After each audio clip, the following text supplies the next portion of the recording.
We got a lot to talk about tonight. A lot to talk about tonight. Um,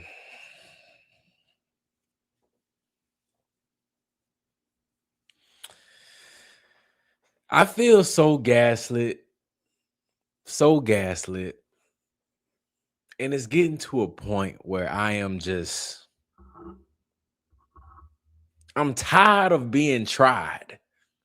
I'm tired of my intelligence being tried. I'm tired of them trying my common sense.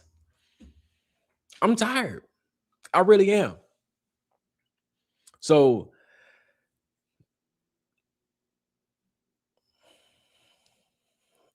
I saw the video of Charlie appointing Erica as CEO. I was putting my son down to sleep.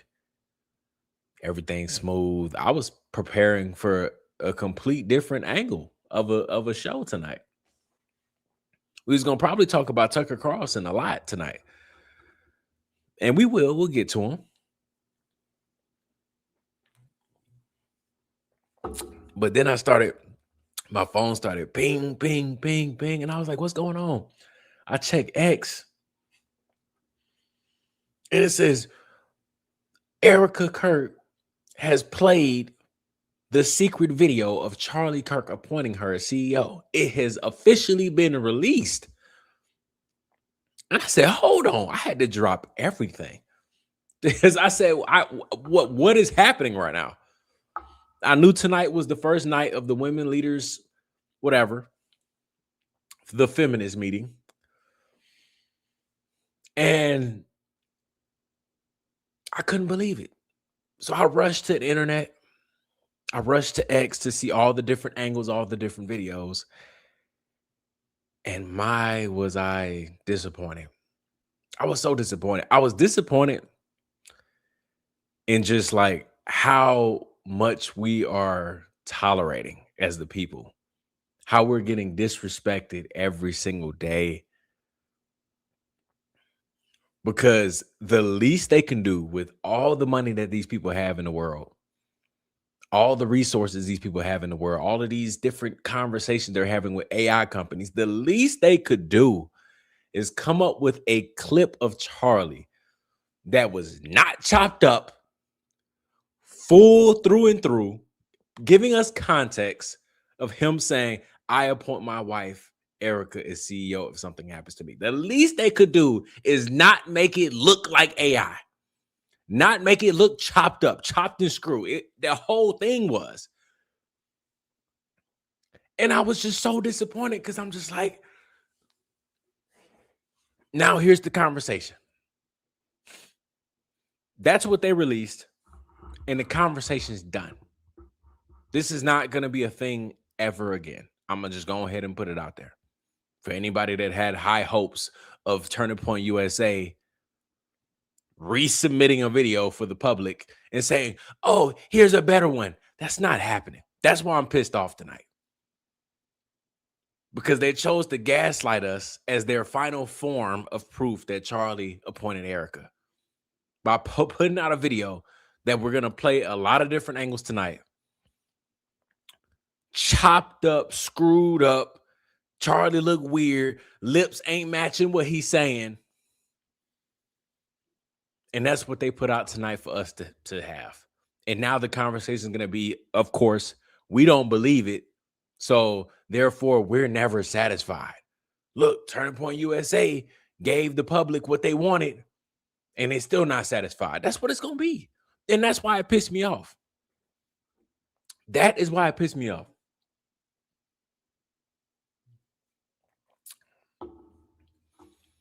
Because I just wanted, if they got the video, just release it with full context. There shouldn't be any video put out there that now we have to say, well, what about this? What about this? What about that? And that's all that was. So I felt very disappointed and gaslit. We've been gaslit throughout this entire investigation. But that video in particular really did piss me off because I was just like, these people just gonna continue getting away with this. They're gonna continue getting away with it because now we can't say anything else. Now the conspiracy theorists are just never satisfied. Nothing's enough. Because first, you got to remember, first they wasn't gonna release it because we're too crazy. So now that they released it and we're not accepting it, now the conspiracy theorists are never satisfied. It's a lose-lose situation every single time, and I'm quite literally over it, bro. It's pissing me off on how every single thing, every time we go down a rabbit hole, this way, that way, fake kids here, Charlie got AI here, Superman neck here, Erika is at Fort Huachuca here, allegedly. All of these different things going on. Andrew COVID's on an earlier flight than expected. Was Erika already in Provo on 9/10 earlier that morning? All of these different cliffs. We get to the very end and we're just left on it. We can't ever just come to a solid conclusion or solution of saying, okay, cool. This is what happened with this. We can move on. Give us the full context of AI Charlie saying he appoints Erika as CEO so we can move on. That was the whole purpose, not provide this video. And now we're stuck with more questions. And now we're the ones that they're going to say, we gave it to y'all. Now what? So like, it really did piss me off, man. It really did. It really, really did. And we're going to talk about it a lot tonight, obviously. And we're going to find out a couple of things too about this AI clip or this weird video that I decided to release. So make sure you hit the like button. Sorry that I just went on this whole 10-minute rant already. Welcome back to another episode of the Daily App, Yappisode 23. So make sure you hit the like button on your way in, or if you're just stopping by saying what's up on your way out, hit the like button before you go. If you are new to the channel, make sure you hit the sub button as well. We're on the road to 22K, and I appreciate all the support along the way. I really do. It's very exciting considering I think I started up the YouTube channel again when it was at like 19K, I think, like that. I already had, y'all already know the whole backstory about me. I was doing Amazon, the day in the life stuff, all that stuff. Shut the whole YouTube channel down, just turned it off, but started it back up at 19K subs in January. And here we are, growing audience. So like since January, it's been a solid 3K subs. So I look at it that way. So I appreciate y'all for that. It's a whole new, content that I'm getting into, this whole podcasting world and stuff like that. So it's been a beautiful journey. If you are also new and you don't know what's going on behind me, it's a map. Obviously, drop your state, drop your country. And if I don't have a pin for your state or country and I see it, I will drop a pin for it right now or whenever I see something that I know I don't have up there. Sometimes people drop their state and country in a live chat, and I know that we have it there. So I'll see it and like got it noted in my head, but I know we'll see it. Indiana. Yes, Indiana is up there. Trinidad is actually not. So the next time I get a little break in the thing, Trinidad. Let's see. Trinidad is not. You will be the first for that. Australia, I got you. We got 3 Australias. Trinidad is not on the map. So you will be the lucky one of the day to get a pin dropped right now at this moment for you. Let's see, Trinidad, what we got? I am not above South America. What we got? I see you. I see you.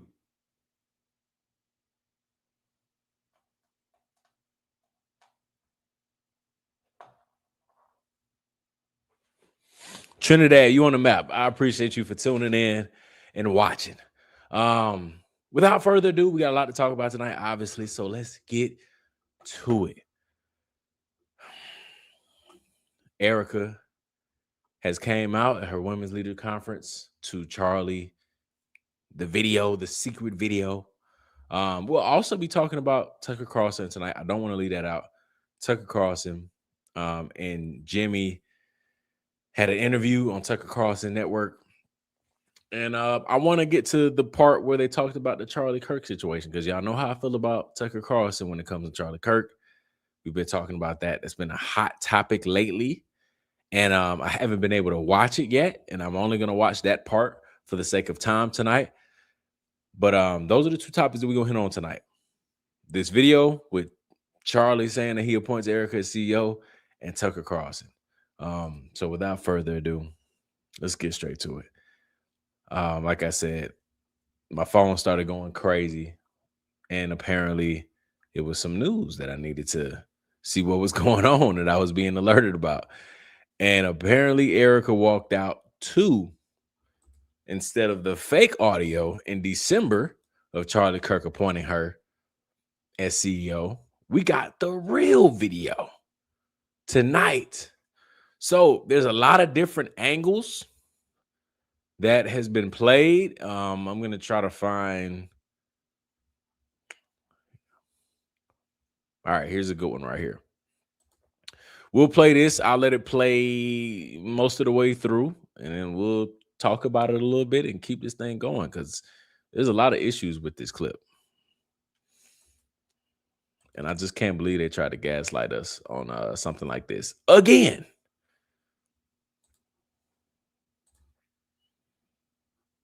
Generation needs women who echo the gospel.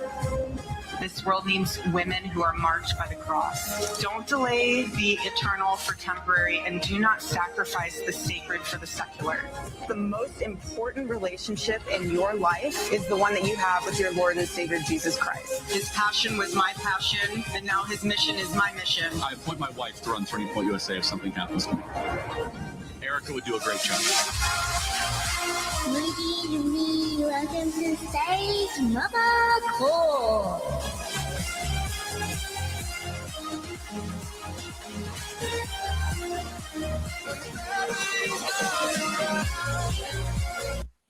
Okay. We'll probably save the context or the content of what she's talking about for tomorrow or the next live, because I just can't take too much Erika Franz Faye tonight after this diabolical showing of Charlie saying this.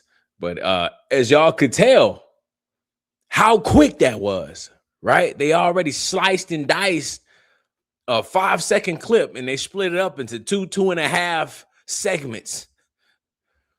And so I just could not believe what I was seeing. And here's the, oh, my fault. It was 4 seconds. I said 5. It was 4. Here is the video. I'll let it loop a little bit so that way we can watch it again. Watch Mr. Charlie appoint his wife. Let's say if something happens to me. Erika would do a great job. I appoint my wife to run Turning Point USA if something happens to me. Erika would do a great job. I appoint my wife to run Turning Point USA if something happens to me. Erika would do a great job. I appoint my wife to run Turning Point USA if something happens to me. Erika would do a great job. I appoint my wife. So, I mean, off of straight face value, him grinning and all of that threw me off immediately. That I'm walking y'all through my entire thought process. Yes, they showed the video. If you go on X, it's blowing up everywhere, or you can join into the live on YouTube. We showing it on YouTube. They released the secret video of Charlie appointing Erika as CEO. I'm gonna walk y'all through my thoughts, because I just couldn't believe it. One, he's grinning and smiling throughout this entire time. Very odd for something that's for something so serious, right? Something so serious in the matter of, if I die, I appoint my wife, Erika, as CEO if something happens to me. I don't think a single grin would come off my face if I were to say something like that. Or if somebody asked me a question like that, would I be grinning? So for me, the context is very important, because it already seems like he's being sarcastic. It already seems like this is some type of joke, right? That was the very first thing that came to my mind. I said, bro, why is bro grinning? Why is he grinning saying this? Like, let me mute it, but because it doesn't really matter right now. Look, he's grinning. He's grinning and smiling about if he were to die, what would happen to his company. Still grinning and smiling. I'm not an idiot. He's being sarcastic. That's why context matters. I don't care about who. Well, I think the donor that asked that question is for sure important, because who in the hell would ask a question like that? But sure, protect your identity, weird donor. Put AI clipped over the donor. I don't care, but where's the full context of the video? That's why context matters. They're going to say, again, incoming Lisa, you guys are just never satisfied. There it is right there. Matter of fact, I will pull up her ex tonight because she's going crazy with her freaking dumb responses. But the context matters because he's clearly smiling in a video where he's talking about potentially dying. So I immediately was like, that's odd. Secondly, the last part of the video, his mouth doesn't even match the words he's saying. I appoint my wife to run Turning Point USA if something happens to me. Erika would do a great job. I appoint. It's hard. Let me see if I can find a slowed down version. It's hard to see it because of how fast it goes. Here's a better one.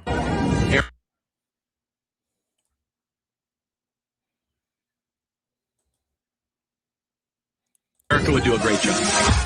I appoint my wife to run Turning Point USA if something happens to me. Erika would do a great job. I appoint my wife to run Turning Point USA if something happens to me. Erika would do a great job. I appoint my. It's so fast. It's lightning speed. Where with the eye test is hard to detect, but something's off. That is just face value. That is just straight what I'm looking at and having an opinion on what I'm actually seeing, right? Now we're talking about research. Let's move on to research. And let's move on to more context that we have.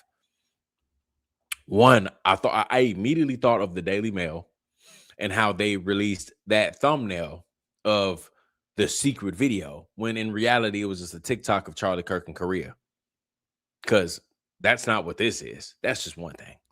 Secondly, you have this thing behind him. Let me pull up. Let me bring it back wide real quick so y'all can see it. All right, here it is right here. We have this thing behind Charlie that says building the, and then it says machine down here, right? I've been looking that up.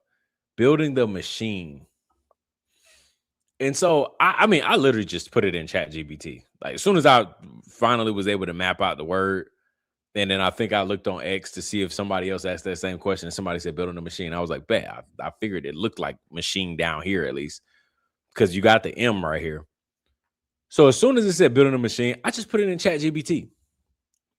And I said, what is there a public event where Charlie Kirk had a backdrop that said building the machine? And the answer is yes. When was that public event? In 2022, 2023. Not August of 2025, right? That's when this donor conversation was, if I'm not mistaken. It could be, it was in 2025. I don't want to be wrong about that. I'm not too, you know what I mean, up to date on particular things that happened in leading up to Charlie's death, and the exact month, the exact time. I don't know all that. I just know it did happen in 2025. So that's another thing. I can't play the whole thing because it's 22 minutes long. But let me see, where is it at?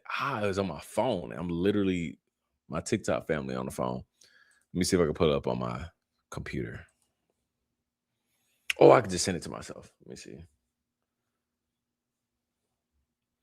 I found the podcast of the event that had Building the Machine as his backdrop.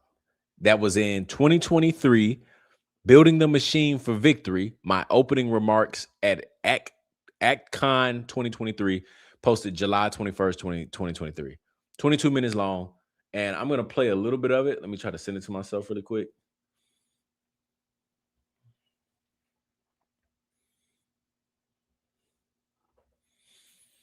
Because when y'all hear him talk in his opening statement, obviously it's cut off, which is what I expected.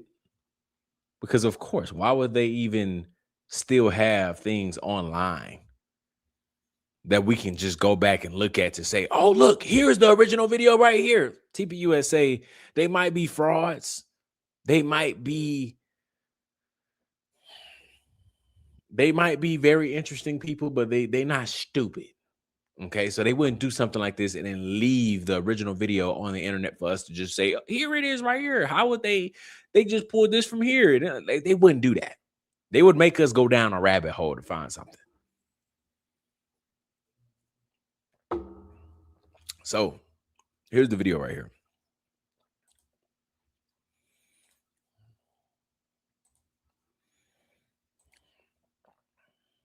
Yeah.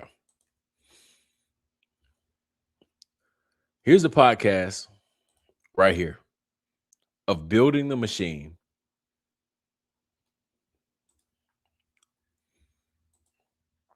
Building the Machine, the Charlie Kirk Show, 22 minutes long. And I'm going to play a little bit of it. But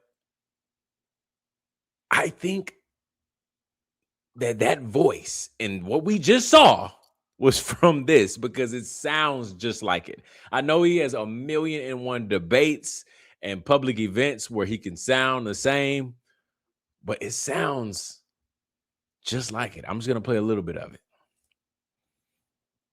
Hey, everybody. Today on the Charlie Kirk Show, my opening remarks at the we are, how important you are, and we are upgrading the lying around. Destroyed, repairing your body at the cellular level, so you got to give it time for it to work. I recommend you try the 30-day supply to give your body the greatest chance to see the benefits. Visit strongcell.com/Charlie or call 888-596-0155 or use promo code Charlie. Just because you have an R in front of your name. You see, the entire 2020, no more crowd more important than turning point for the energy, the enthusiasm, the passion, and the grassroots activity. Not every presidential candidate believes that, by the way. Wonder why. Makes you think, right? They must have something more important to do than talk to you. But honestly, that's not the most important question. The most important question is machine that is willing to go after our low propensity vets just want us to fall into that. In certain states where actually they've embraced ballot harvesting, like in California, and in others, Republicans can do better with voters, and we get them to turn out. They want to call everything a democracy. By the way, we're a republic, not a democracy. I'm so sick when I hear this. Stop this ridiculous pattern of mass mail-in voting. If probably Donald Trump is up by a lot in Georgia. TDY, Department of Justice, and social media. I don't know. Like, to me, when I hear that, it sounds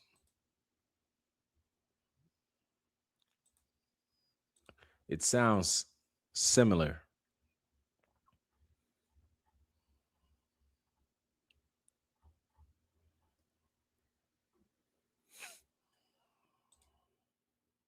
Great job. I appoint my wife to run Turning Point USA if something happens to me. Obviously, this is when they get to the Q&A question at the very end. That's why I think his tone is down. He's more relaxed. And the Q&As is cut off in the podcast that I was just showing you. But that's public information. You search up Building the Machine, public event for Charlie Kirk. That's what comes up. Now, even if you think about it, all right, I'm not a Charlie Kirk event guru and what goes on there, but Building the Machine, I don't know if that would be the choice for a backdrop for the donors. You know, I just think the donors is more, it's not really trying to promo anything. You You know what I mean? You're not trying to really do all of that. The donors, I feel like, is more personal. I don't think they'd be having backdrops of, obviously, bro. They fund your whole company. There's no reason to have a turning point, all of this backdrop. Maybe if they want to put on a great showing. But I just thought that was very odd. Because public information shows that building the machine was from way back then. And if I don't know everything about that donor event, I just feel like a donor event is more personal. So it's not going to be an event, right? So they're not going to have all of these things going on. They're not going to have a backdrop, in my opinion. If I just had to take a wild guess, I don't think they would have a backdrop saying building the machine. I'm just not, I don't know. I'm just not buying it. Obviously, I don't have like this crazy research team. This is just me looking at this and I'm like, bro, this don't look right. So imagine people like your Baron and Candace's and other people that have a full team going at stuff. Like, bro, I know they could pick this apart. It just don't seem right at all from beginning to end. Carriage say you just sent me something. Let me look.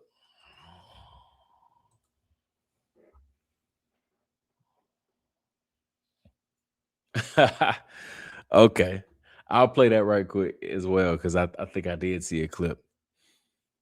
Someone said someone screamed out that Erika supports PDFs, and let's look at how she responded. A lot of this stuff tonight y'all are gonna see is very on the fly because all of this happened so last minute, and I just couldn't believe it. I really couldn't. I couldn't believe that what they just tried to pass off as a real video. I couldn't believe it at all. I do want to look at this because I have not seen this full thing yet. So let me look at somebody protesting or screamed out at Erika's speech. Let's see how she reacted. I'm curious. And it's important to remember that happiness comes and goes. It is so fleeting. But the joy of the Lord withstands all. Erika Kirk protects pedophile! Erika Kirk protects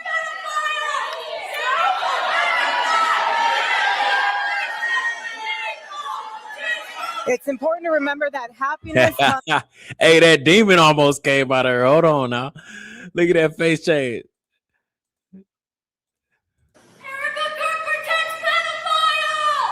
Boy, what? That Holy Spirit was not present right here.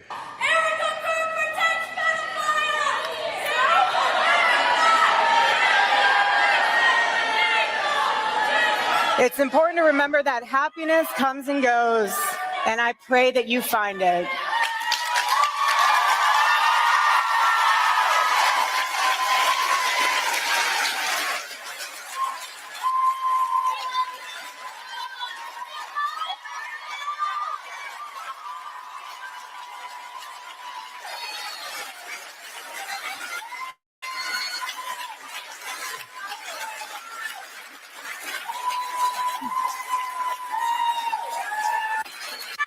Love you guys.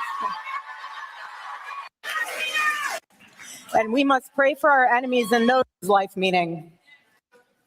Duty to faithfulness gives life meaning. And we must pray for our enemies and those that do not feel like their life has meaning. I'm assuming, right? Context clues. I'm assuming she's talking about that young lady, saying that that's an enemy. But I'm just trying to figure out something. This is the crazy part when it comes, church and state. You can't be a political figure, and the second somebody disagrees with you on something or calls you out on something, you say they're being powered by the enemy, and we should pray for them because they're the enemy and all of these other things that she's been saying and using. You can't say that about people that just disagree with you when you're a political figure. You're not a pastor. What is you talking about? We must pray for the enemies. Enemies? All right, okay, so let's be clear. You are protecting PDFs. You are. That's a fact. Why is that a fact? Because your husband was very open about releasing the files. He would probably depending on what time this happened for Charlie, because he was changing his perspective and views at the last minute. But in his final days, if a fully redacted, I almost said the word, if a fully redacted Einstein files was released in the way that it was, he would be livid. Livid. Now, there was a time before where we played it on the show before where Charlie admitted that he was like, I'm done talking about the Einstein files. I'm going to leave it in the hands of my good friends in the government. And everybody was like, that's kind of lame, bro. So it depends on at what period this would have happened in. But point being, yes, you are defending and protecting PDFs because y'all don't say nothing about the Einstein files no more. Your husband used to, and now you don't. Right? If we want to just be completely honest, I'm not somebody that's trying to run for president, trying to run for anything like that. I'm not a Tucker Carlson, so I'm not really afraid. You, ma'am, are a weirdo. Okay, I won't maybe say a PDF because there's some legality, issues when it comes to using words like that. However, the fact is, you used to talk to 15-year-old girls.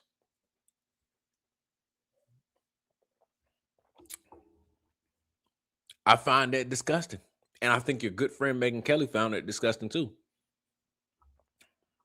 I think she's protecting you. She's weird. Y'all are all weird. Y'all all do a lot of circle jerking. I don't know what's going on in y'all little circle. It's weird. Every single one of y'all. And everybody that was hired around Charlie is weird. Everybody. And y'all, and these people are the ones that are leading y'all students. I don't really care. I find it weird that Tucker Carlson recommended Blake Neff to Charlie Kirk. I found that strange.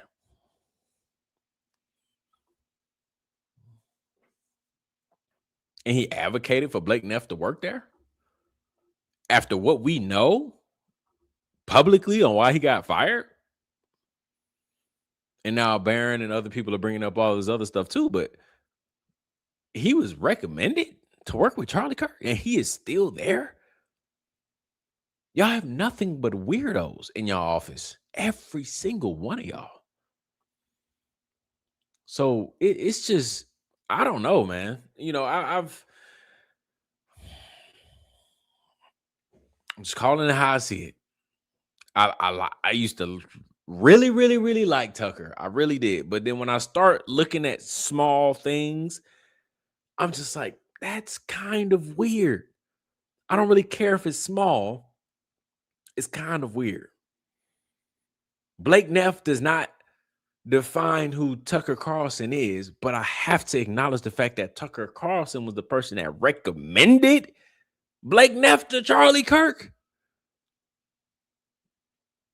That's strange, bro. That's strange. We'll get to him later on. Hopefully he proves me wrong with the clips we'll see of him later on with Jimmy Dore.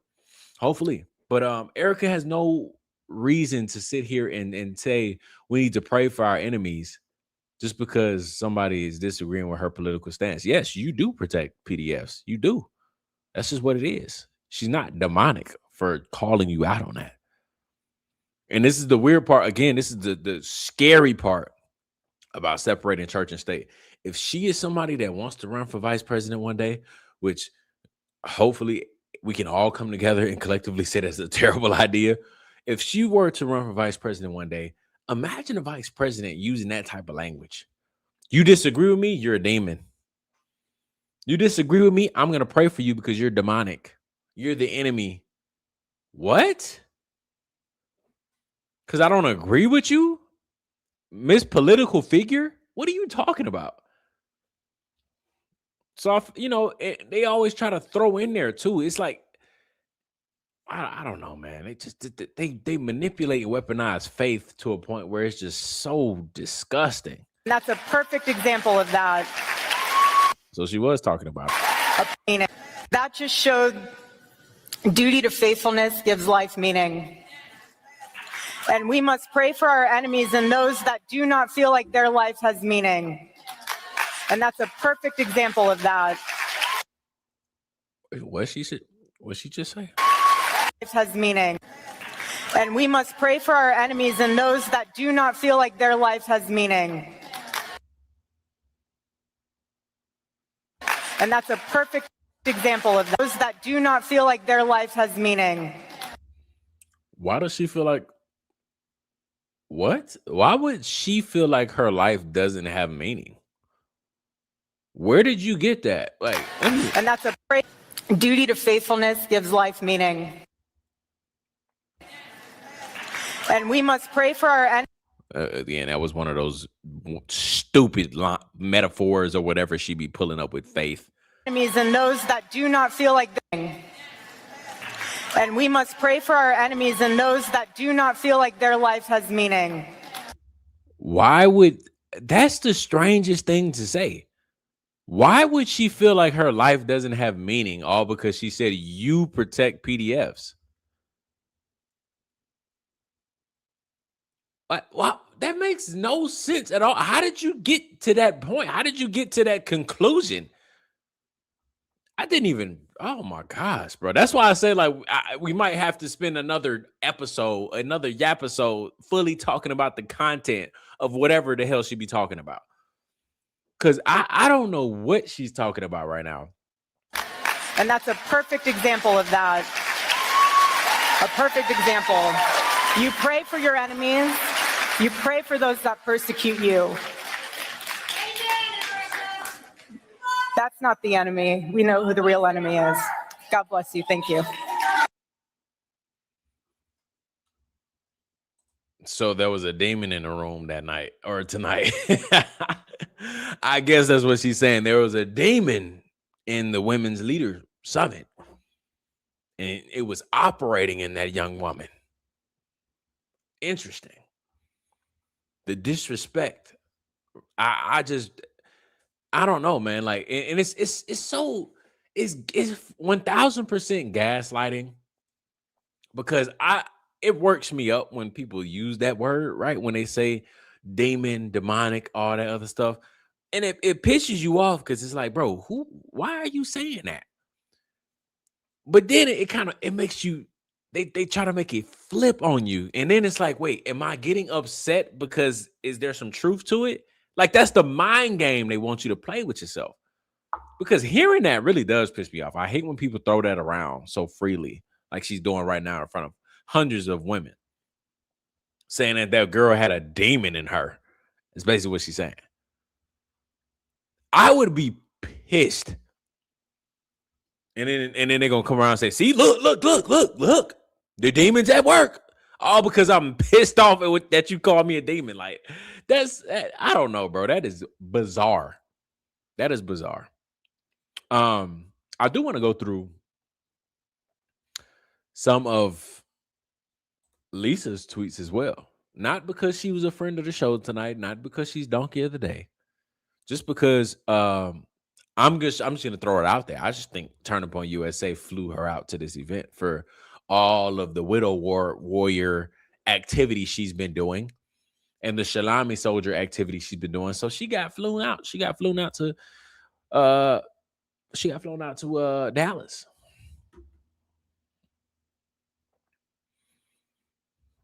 I said flown. She got flown out to Dallas. And so, I mean, I'm like, shoot, that exposes you, bro. You 1000% get paid by them. I know you ain't just pack your bags and pay for a flight to go out there to Dallas for what? For what? But she was one of the people that put it out there and said, here it is, everybody. I just want to go through some of the comments.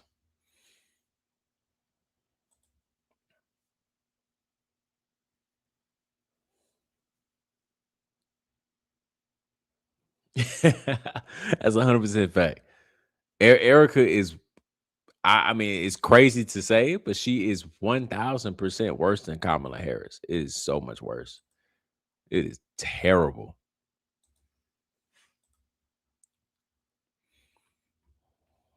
Because I don't know, but by the end of her sentence, I'm like, bro, what were we even talking about? All right. Here's Lisa. She was one of the people that, posted her little thing. TPUSA just dropped the video of Charlie saying he wanted Erika to lead TPUSA if anything ever happened to him during her intro for the women's conference. It was so powerful, gave me chills. And she was flown out to Dallas by somebody. I refuse to believe that she spent her hard-working money on a flight to go listen to Erika. And I'm sure somebody did. I don't know. But I just think how strong she been going. She's one of the heavy salami soldiers. I just feel like the least they could have did was pay for her flight to come out there. You know what I mean? Take care of you know what I mean? Your travel, your bags. We appreciate all your hard work you've been doing online, because God knows Lisa has been putting in that work online for Miss Shalami on behalf of them.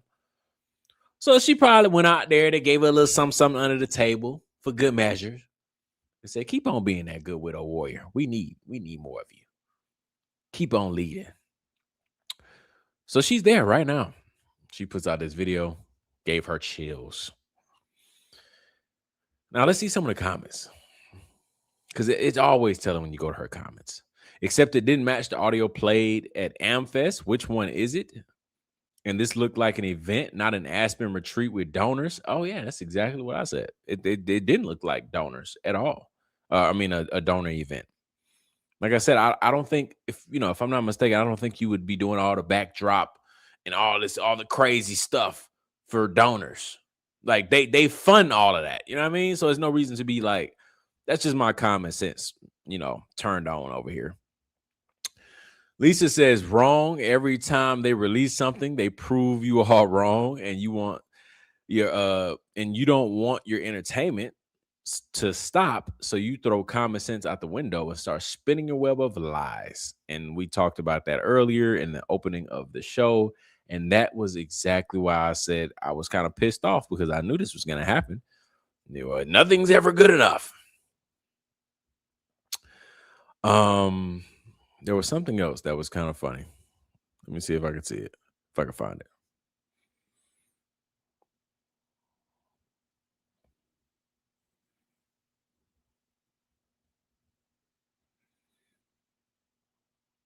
Okay, yeah. So it's both of these. This person says, he says, if something happens to me, and then it cuts off to them kissing from another event, then goes back to that event where Charlie says Erika would do a great job. Guys, it's just giving people a reason to not believe this is a true version. Why edit like this? This is a common sense individual using their brain, saying if you have a close-up of Charlie Kirk saying, I appoint my wife Erika as CEO, if you have a close-up of him and it's just of his shoulders, then what is the reason for you to cut it up? It's 5 seconds. Why would you need to chop up 5 seconds? Just play the whole thing. First off, that's not even the whole thing. That's not even the full context of it. But they couldn't even play it all the way through. They threw in that little segment of them kissing. It's just, but again, here we are. We'll be talking about this for the next week. And they're not going to come out and say, y'all were right. None of that. No. They're going to say, see, we knew it. We told y'all that if we were to drop this, y'all still wouldn't be satisfied. Now look at you. They flip it and put it on you. That's why, ladies and gentlemen, it's called a psychological operation. Because they'll literally sit there and have you just wondering, am I the problem? What the hell is going on? The video is chopped and screwed. Am I tripping for saying you have 5 seconds of a video? Why couldn't you just play it all the way through? No, they'll flip it and say you're the issue. You are crazy for thinking that 5 seconds should have been played all the way through. You are crazy. Why do you want to know so much? That was private. That was a private event. Why do you want to know so much? Why did you want that 5 seconds to go all the way through? It's kind of creepy of you. It's insane. I would literally punch a wall every day if I consumed all 7 days of the week to this. I would punch a wall. Those 2 days where I just don't even pay attention to this at all saves me so much mental because of this right here. We are, yes, 100%. We are being rage baited every single day. And look at this next rage bait comment. Oh my goodness.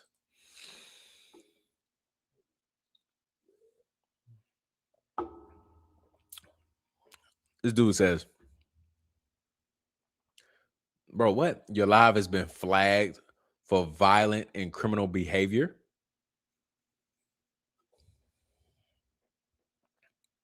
And it's been restricted because I said I would punch a wall. I said I would punch a wall because of how I know what I am.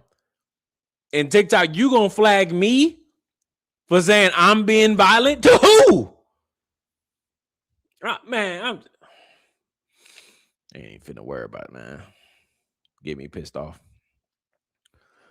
You can't tell that this is AI. And then Lisa says, I was in the room, so it's not AI.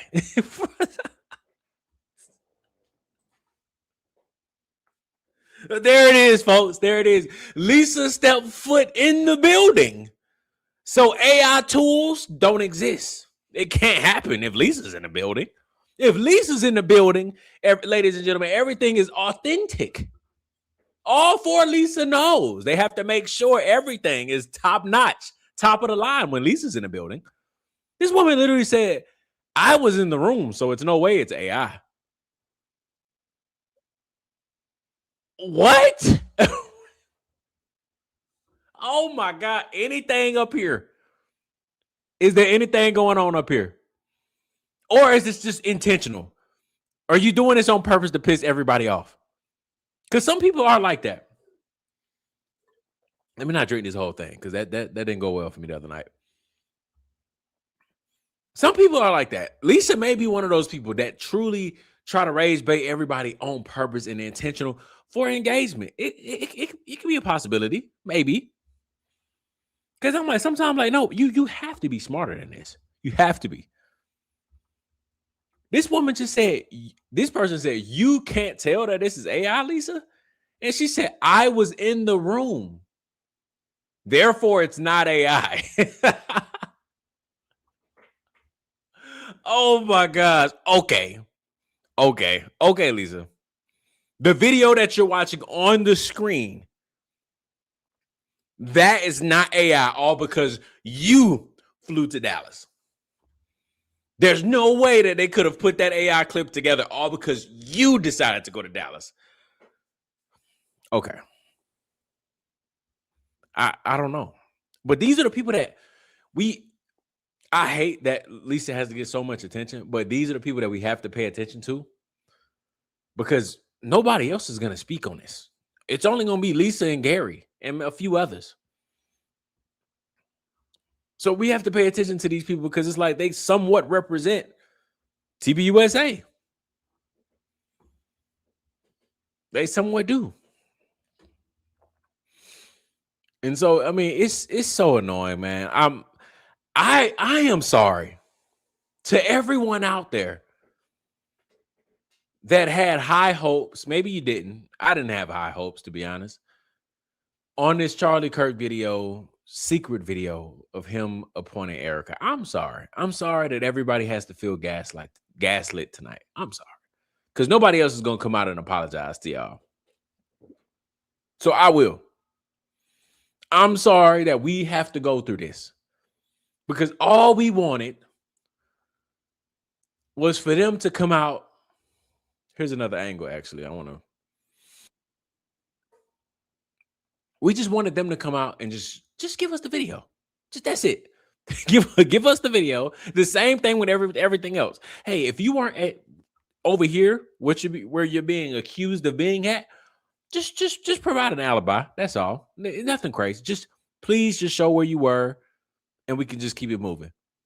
Then they start being all weird and sneaky. And then when they provide an alibi, it's a lie. And then it's like, oh, okay, well, now that you lied on your alibi, can you please address you lying on the alibi and then provide something truthful? Can we figure out, like, why are you lying? Oh, you're being so weird. And it's like, I didn't even want to get this deep. All you had to do is just be honest the first time. If Tyler Robinson was truly the lone gunman, truly, nobody would be lying right now. It's literally that simple. It's that simple. If Tyler Robinson was the lone gunman that chose to wake up one day and do what he did, then I can ask Erika, where was you on September 8th? It will be a truth. It will be the truth. I would say, Andrew Kovic, what flights did you take that day? It would be the truth. There wouldn't be anything that was contradicting or didn't make any sense. Every single person in this story would have a clear as day mapped out plan of where they were. Everything would be truthful. Nobody would have to lie if it was Tyler Robinson by himself. But when all of these things happen and you have everybody lying, but then when we say, okay, well, why are you lying? Can you provide this now? Can you provide that now? And now we're gaslit when it's like you were the one that made us look into you. This video right here, all you had to do is just release an unedited clip of just something. I might not have been satisfied. But there's no way. What did y'all expect from this, bro? What did y'all expect from this? It's crazy. I'm gonna play this last angle, and then we'll get to Tucker Carlson. I left him for last because somebody told me that it's not super long of them talking about Charlie Kirk, him and Jimmy Dore. So I saved him for last so we can see what he got to say. I'm so tired. Don't drink that whole energy drink. I'm not. I left. It's about halfway. I learned my lesson. That on Monday I was up to like 4 a.m. I learned my lesson. I was being very, very cautious tonight. Let's see.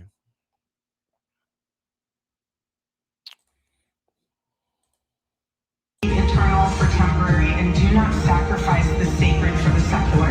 The most important relationship in your life is the one that you have with your Lord and Savior Jesus Christ. His passion was my passion, and now his mission is my mission. I appoint my wife to run Turning Point USA if something happens to me. Erika would do a great job.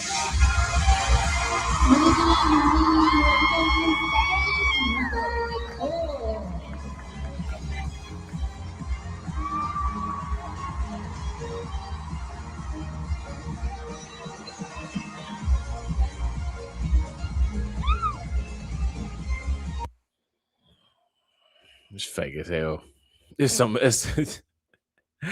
I'm sorry, bro. Like, I'm sorry. I'm very sorry. It's just so fake, man. It's so fake. I'm just sick of being gaslit, bro. They do this on purpose, man. They do this on purpose. They act weird on purpose. Erika dressed up as Denzel Washington when she wanted to address the nation. She did that on purpose. I don't know why any woman in the world would dress like that to talk on a subject like that. I don't know. Why would she dress up in all black like an assassin? Why would she do that? Then it's like, oh, okay, well, Andrew Kovic's trying to sabotage her and all that. But then I'm like, okay, but Shawty still looked in the mirror before she went out there. So what about that part? There's no way that she just is playing like a fiddle, like a puppet, and she has no control over the fits. She walked and looked in the mirror and saw her in all black and said this was a great idea.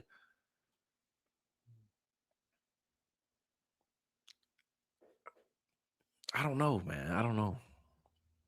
I don't know why these people do this. I don't know why they do it on purpose. I don't know why they do it intentionally. I don't know. It's the same thing with the Tyler Robinson case. If they really wanted all of this to be over, if they really wanted all the smoke to be off of them, they would provide the evidence that they're saying they could throw out. They said they could throw out 90% of the evidence and still convict Tyler Robinson. Okay, how about throw it out and throw it my way so I can see it. If you don't really need it, just throw it my way. Since only 10% is what you need to convict them. Throw the 90% on the internet and let us decide. And then get the smoke off of you. Y'all talking about how many haters y'all got. Okay, well, how about help yourself, right? Help yourself by dropping something that would shut everybody up, right? This don't count. This does not count at all. This does not shut everybody up. And y'all know that. Let me get off this topic before I keep going, because I really was pissed off when I saw that. Let me go into Tucker Carlson. I know it's not that long. So let's get into the last part of the segment. And again, I want everybody to also know that this right here, I just want everybody to see it. We got 105 people in the chat. So if all 105, 106 of us with TikTok family, if we all, start digging somewhere, but this right here is building the machine in 2023. That is what the backdrop said of the video that was allegedly played that Charlie Kirk was appointing Erika. What they used, the backdrop said building the machine. The only thing I could find on the internet that says building the machine was this back in 2023. So we can start doing our homework. We can start figuring out. It's going to be hard. They obviously scrubbed the internet. There's no way that would be way too easy, way too easy to find something on the internet of him saying those exact words. They scrubbed it. They've already been deleting stuff. I'm just saying we can start somewhere.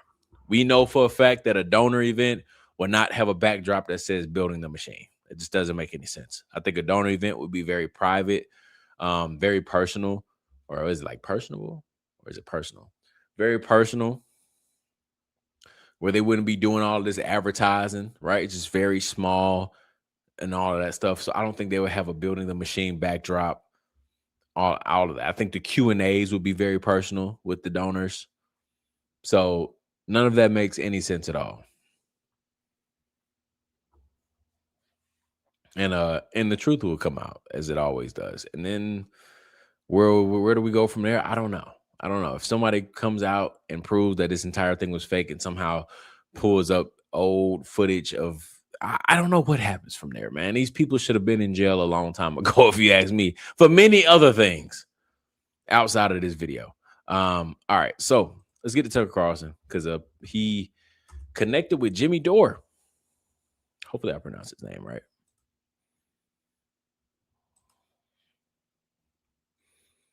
Yeah, he connected with Jimmy Dore, and they had a long interview. Right. And for Thomas Massey. The ones that don't know, Jimmy Dore is actually on our side. Not that it was like, oh, a surprise. Jimmy Dore is like an op or something like that. I'm just saying Jimmy Dore is on the side of like Barron and Candace. You know what I mean? Like acknowledging that they've been doing great and all the different. He's up to date on absolutely everything. Jimmy Dore is the man. So I would give him props and credit for that. So when I saw Tucker Carlson interviewing Jimmy Dore, I said, well, this will be interesting, because Jimmy Dore is not going to hold his tongue. He's going to keep it a buck. Everything that we know, everything that us conspiracy theorists know, the entire timeline, the context, the people, and how weird everybody is, Jimmy Dore has spoke on that before. So when I saw them two connect, I said, it's going to be very interesting, because Tucker Carlson does not like speaking on people. He does like speaking on our greatest ally, but not specific people. And I said, what is he going to do when Jimmy Dore brings it up? And apparently he did. I don't know what was said, and we're about to find out together. But just to let everybody know where I stand again with Tucker Carlson. I do like the guy. But when it comes to the Charlie Kirk case specifically, I don't really care for him that much, because he knows a lot more than he's putting out. He's the son of a CIA agent. His son is also heavy in politics. He's a very smart dude. So he knows a lot more than he's putting out. And I'm not saying he has to change his entire page to Charlie Kirk getting down to the bottom of it. I'm just saying that if you're going to call somebody your friend, put in a little leg work. You know what I mean? Stick your neck out. Oh, similar to him sticking his neck out for you in his final days before he died, right? He said, I'm not canceling Tucker. And these donors pulled out millions. F it. I don't care. I bring back Candace now. He doubled down. Charlie Kirk doubled down on Tucker and Candace in his final days. And to me, that holds a lot of weight. So for somebody that was able to look at a text message where Charlie Kirk was texting other people having Tucker Carlson's back before he died, I expected more. I expected, similar to Candace, a reaction like that. Because Candace was also mentioned in that final text, in some of the final texts. But two, that used to be her really, really, really, really close best friend that these weird evil entities split up on purpose and that she warned Charlie about several different times. So I expected a lot more from Tucker Carlson. And he's been very quiet about it. He says something every now and then. But one thing that he's always consistent on is protecting Erika Franzwey. He gave her money. He gave her like $5 million. He always defends her. He always says that he loves her. Text her the other day in another interview, he said. So he's a very Erika Franzwey pro. He's pro Erika Franzwey, putting that out there. So let's see what Jimmy Dore had to say about Charlie Kirk assassination. And let's see if Tucker proves me wrong and maybe he says something. I'm just going to put it out there. Initially, I don't like the fact that the Charlie Kirk assassination is at 1 hour and 42 minutes and the entire interview is 1 hour and 51 minutes. So that means that this is going to be 9 minutes long. I don't like the way that looks already. That's very quick compared to everything else. I mean, everything else, I guess, is kind of fast too. We'll see. Initially, I don't like it, but maybe he'll prove me wrong. Let's get to it.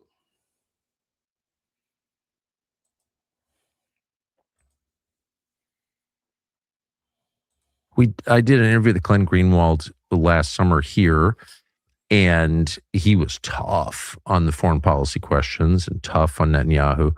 Literally the next day, that's exactly right. This tape comes out of super embarrassing Glenn Greenwald sex tape, which I didn't watch, but I just want to say how much I love Glenn. Those aren't connected. Of By course, the way, I knew immediately. the first person to defend him was Charlie Kirk, which is just incredible. Charlie Kirk, the new Seth Rich. You're not allowed to ask questions about that. Charlie Kirk is the evangelical, pretty darn anti-gay, and then Glenn Greenwald comes out with a gay sex tape, and Charlie Kirk is the first guy to be like, Glenn Greenwald's a good man. Man, I thought that was, makes me emotional thinking about it. Yeah, I mean, Charlie had started to have an awakening. Oh, you think? He had a lot younger than I had it. Yeah. And so that's why they had to kill him. And when I say they, I mean multiple. There was a conspiracy to kill him. It wasn't some guy, Tyler Robinson, with his grandpa's rifle, which was never fired, which is why they couldn't find that rifle. You have to swallow so much stuff to believe the story that the establishment is pushing for Charlie Kirk's assassination. Yeah. You have to think that the establishment, also Erika Franzwey. Okay, she's pushing that. Tucker, she's pushing that. Just remember that.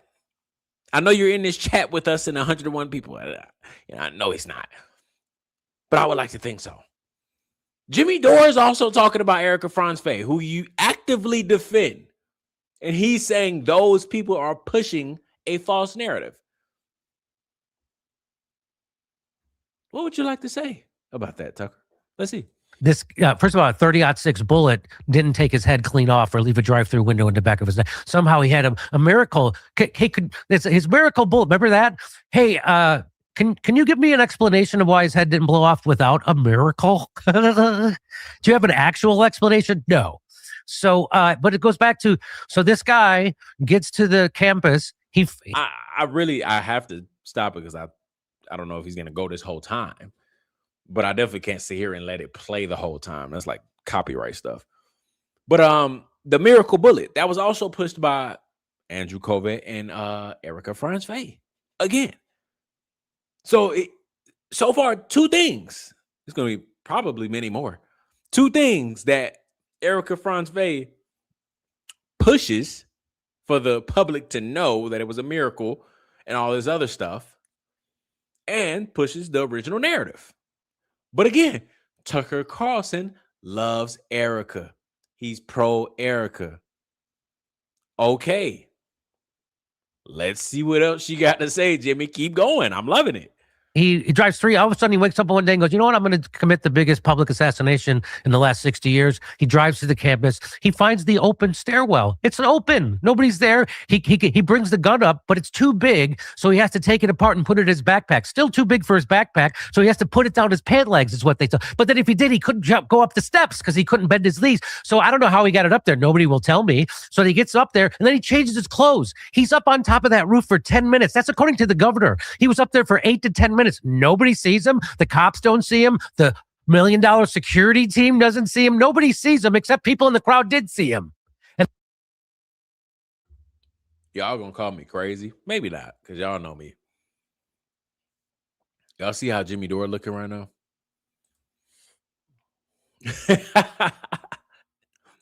Listen, real spill, for real. This is how we feel, and we don't even know the guy. We don't even know Charlie. And this is how we feel. This exact facial expression right here is how we all feel. The issue I have with this is that Charlie's friends don't feel this way. Tucker Carlson, I told y'all already. Y'all know where I stand. Until I'm proven wrong, I'm going to continue to say the same thing. Tucker Carlson don't feel this way. He doesn't feel. Look at Jimmy Dore's face and how invested he is into his conversation, that he is trying to tell Tucker Carlson, or just getting it off his chest, not trying to tell him anything. Tucker Carlson don't feel the same way about it. Maybe he does, but he doesn't talk about it or show it.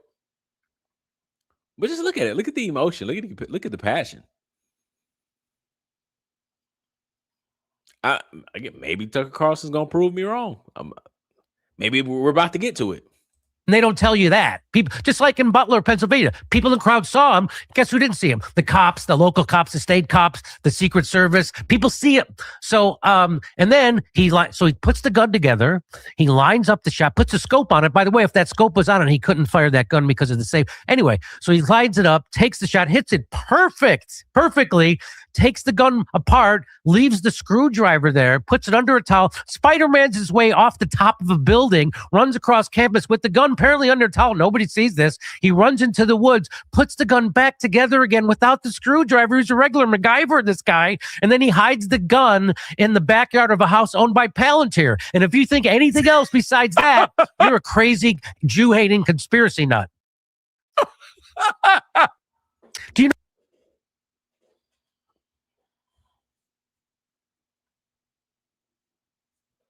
What was funny about that?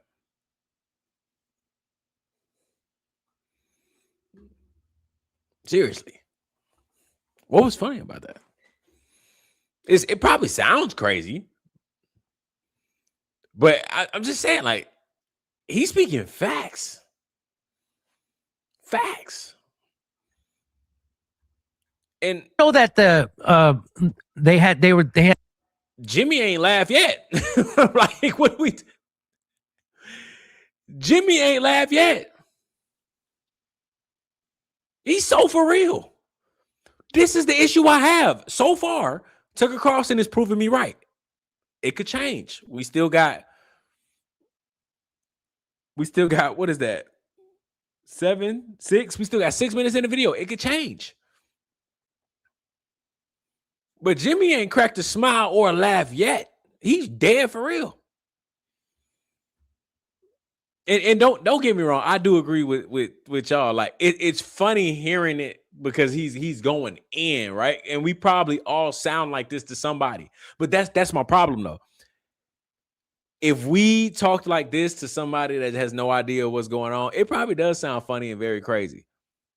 But him talking to Tucker Carlson, Tucker Carlson shouldn't be busting out laughing. You know what I mean? Like this is like dead for real.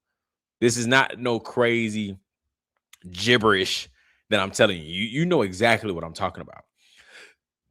Now, if I'm talking like this to my mama, yeah, she probably gonna laugh at me. I probably do sound crazy. But that was something I noticed. I was just like, Tucker laughing to me, I think is laughing because he's like, man, that sounds crazy and ridiculous.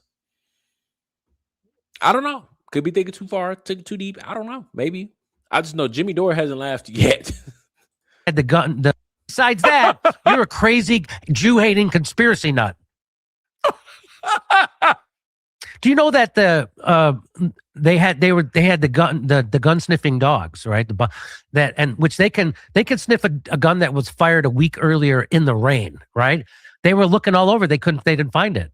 The FBI shows up a minute later. We got the gun. Did you know that? No. Yeah, you could. Baron Coleman's been doing great work on this, and he got the police transmitter, all that stuff. He got that. That's available. Tuck, you're lying. I'm about sick of it. You're lying. You're lying. You knew that, but maybe he's just playing the role of. Please elaborate. You're lying. You know exactly what he's talking about. And so, did you know that? No. Yeah, you could. Baron Coleman's been doing great work on this, and he got the police transmitter, all that stuff. He got. Tucker Carlson, one of the best investigators right now, doesn't know this information about somebody that he calls a friend. He doesn't know this, but he's able to gather a full documentary on Bibi Netanyahu. Full documentary on Bibi Netanyahu. But you don't know this. He's lying. Y'all can hate me. Yeah. Y'all can hate me. I'm just saying he's lying. He's lying. And I see y'all say he laughs in uncomfortable situations or awkward moments and stuff like that. Sure. I'll give it to him. I'll give it to him because he just doesn't know what to say, so he laughs. All of that, but Tucker's a man of many words, so I also find that hard to believe. Of like, oh, Tucker is just speechless now. All of a sudden, you got a lot to say about quite literally anything else. But now all of a sudden, I'm uncomfortable and I have nothing to say. Maybe. I'm 100% biased, so I'm admitting that, and I'm open to changing my mind.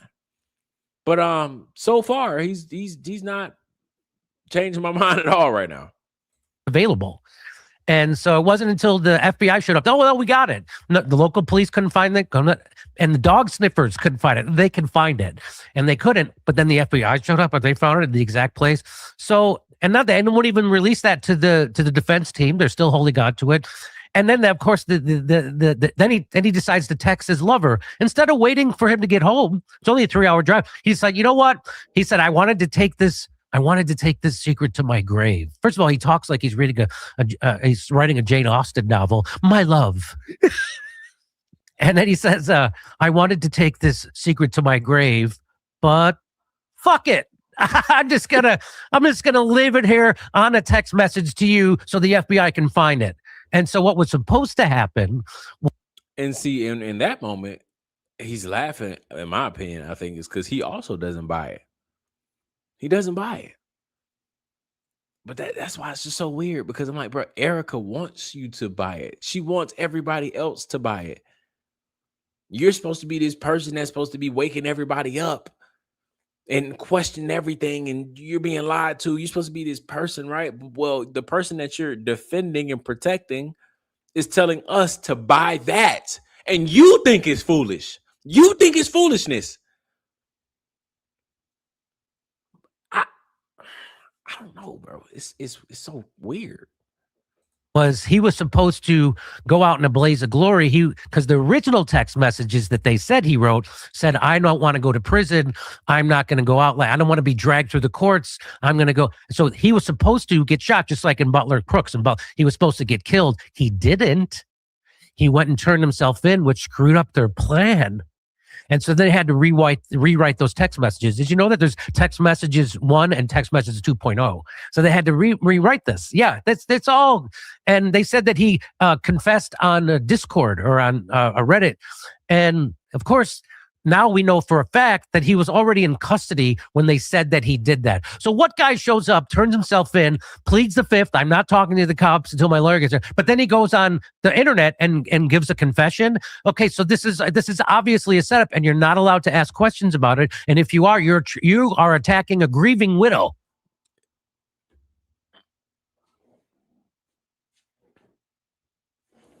Jimmy, well, I mean, Jimmy, you own one tonight. Well, I like Jimmy. I like Jimmy. I like him. I like him. Keep preaching. I only one critique. What does Tucker Carlson have to say about that, Jimmy? Allow him to because I get it. I'm definitely not saying this is bad for Jimmy, bro. Please keep going. I would just love to be like, what do you think about that? What do you think about that? What do you think about him being arrested, already in custody before those text messages? What do you think about that? I need you to say something. Because I'm also talking about, and Jimmy brings it up. He brings up the grieving widow, Tucker Carlson's best friend. He brings it up. I love it because I want all the smoke.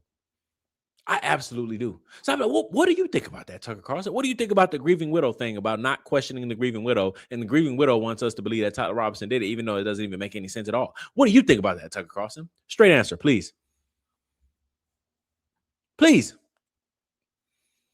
I would like to know. Let's see what Tucker Carlson says about this grieving widow situation.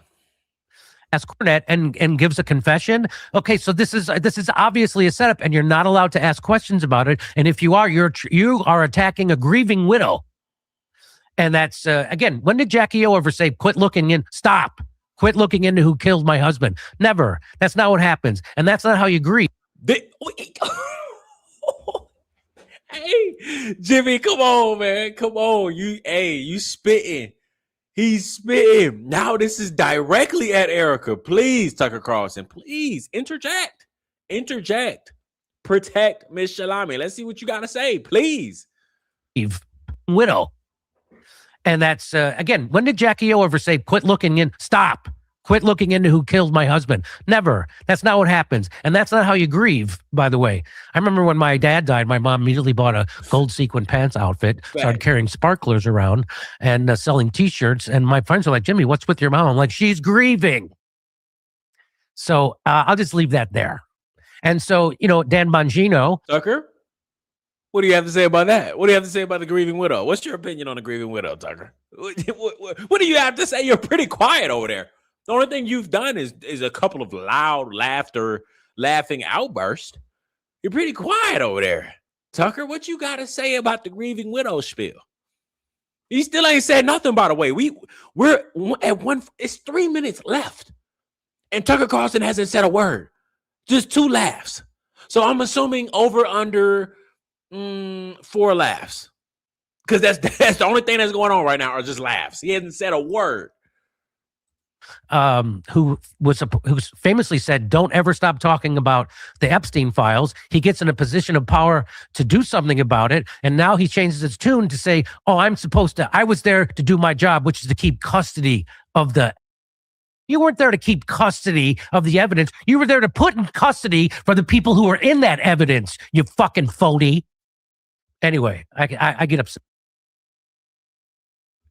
I'm trying to chop it up. Jimmy's speaking facts, though. He's speaking facts. And somebody just said it on the TikTok family, like, Jimmy gonna be on the radar now. You know what I mean? Like, he's gonna be on the radar. And we got to have his back. We absolutely do. I already respected Jimmy because he's been covering this case through and through, all angles, open to everything. So I wasn't surprised. I put out a tweet today when I saw this. Like, I saw the Tucker released it and said, great conversation, whatever he said. And I said, I'm looking forward to it because Jimmy he gonna speak that real talk for real. And I'm curious on how Tucker Carlson's gonna respond. Like, I left it at that because I know Jimmy was gonna come with it, and he's delivering. He absolutely is. And we haven't heard a peep from Tucker Carlson yet. And that's why I say this interview was an hour and 51 minutes. I guarantee you not a single other conversation in this was Tucker Carlson speechless. That evidence, you fucking phony. Anyway, I get upset. You have every reason to. So we're being lied to. Oh, he speaks. Wow. Welcome, Tucker. I thought this was the Jimmy Dore show. On a massive scale. The one guy who was credited with stopping the Iran war the first time, they had to get him out of there. And he had realized that he'd woken up and his organization is a Zionist operation, as it was from the beginning. And he woke up to that. He was living in a Truman show, and he orders an investigation, a Doge style investigation into the accounting, because if you look into it, Wolves of Finance is a YouTube channel who's really explored all this. And that's another thing that we definitely gotta shout out Jimmy, man. He's giving everybody props. Like he said shout out to Barron, shout out to Candace, shout out to Jim Wolves in Finance. Gotta respect it, man. He a man of the people. I rock with him. I'm not gonna hold you. Like, this is, for me personally, I'm speaking for myself here. This is the type of people I can rock with. Folks that just unfiltered, they're gonna tell it how it is. I personally can't rock with Tucker like that no more. You know what I mean? And I'm not one of those people that's like mass unfollowing. He must be canceled. I don't care about all that. You can't cancel anybody. I hate kind of that term because it's like I've been on the bad side of TikTok before. Like, it's very, very, very annoying because people will swear up and down just because they say you're canceled. You're supposed to somehow lose access to your phone and not be able to post anything ever again. And you're supposed to just feel like ashamed to post ever again because I had a bad take on something, whatever the case may be. So I'm not at all saying that Tucker Carlson needs to be canceled. I'm just saying, personally, I get behind people who speak their mind on any topic, and they're not afraid to look any type of way, right? Because a lot of people could be sitting here right now saying, man, Jimmy look crazy. Look at Jimmy, conspiracy Jimmy, he's lost his mind. I'm sure you can go on X and find somebody that says, look, another nutcase, because that's how they look at the conspiracy theorists and all of that. But he's speaking his mind, and he's passionate about it, and I love it. I love it. And not one time has Tucker Carlson said anything yet. Anything. And this is the moral of the story with Tucker Carlson. It's the same thing in every single interview. He did it with Joe Kent. He doesn't say much about all the shady financial stuff that was happening inside TPUSA. So they all had motive to not only be a part of it, but to cover it up. And so he orders that. He turns down their money. They all lied that he said they're going to kill me. And Candace Owens proves that the text messages were there. Hey, Jimmy, don't go too far, because now you're going into enemy's territory. You're going into enemy's territory talking about Tucker Carlson's friend. All right. He said a couple of key things here that I want y'all to listen to. That he said they're going to orders that. He turns down their money. He turns down their money.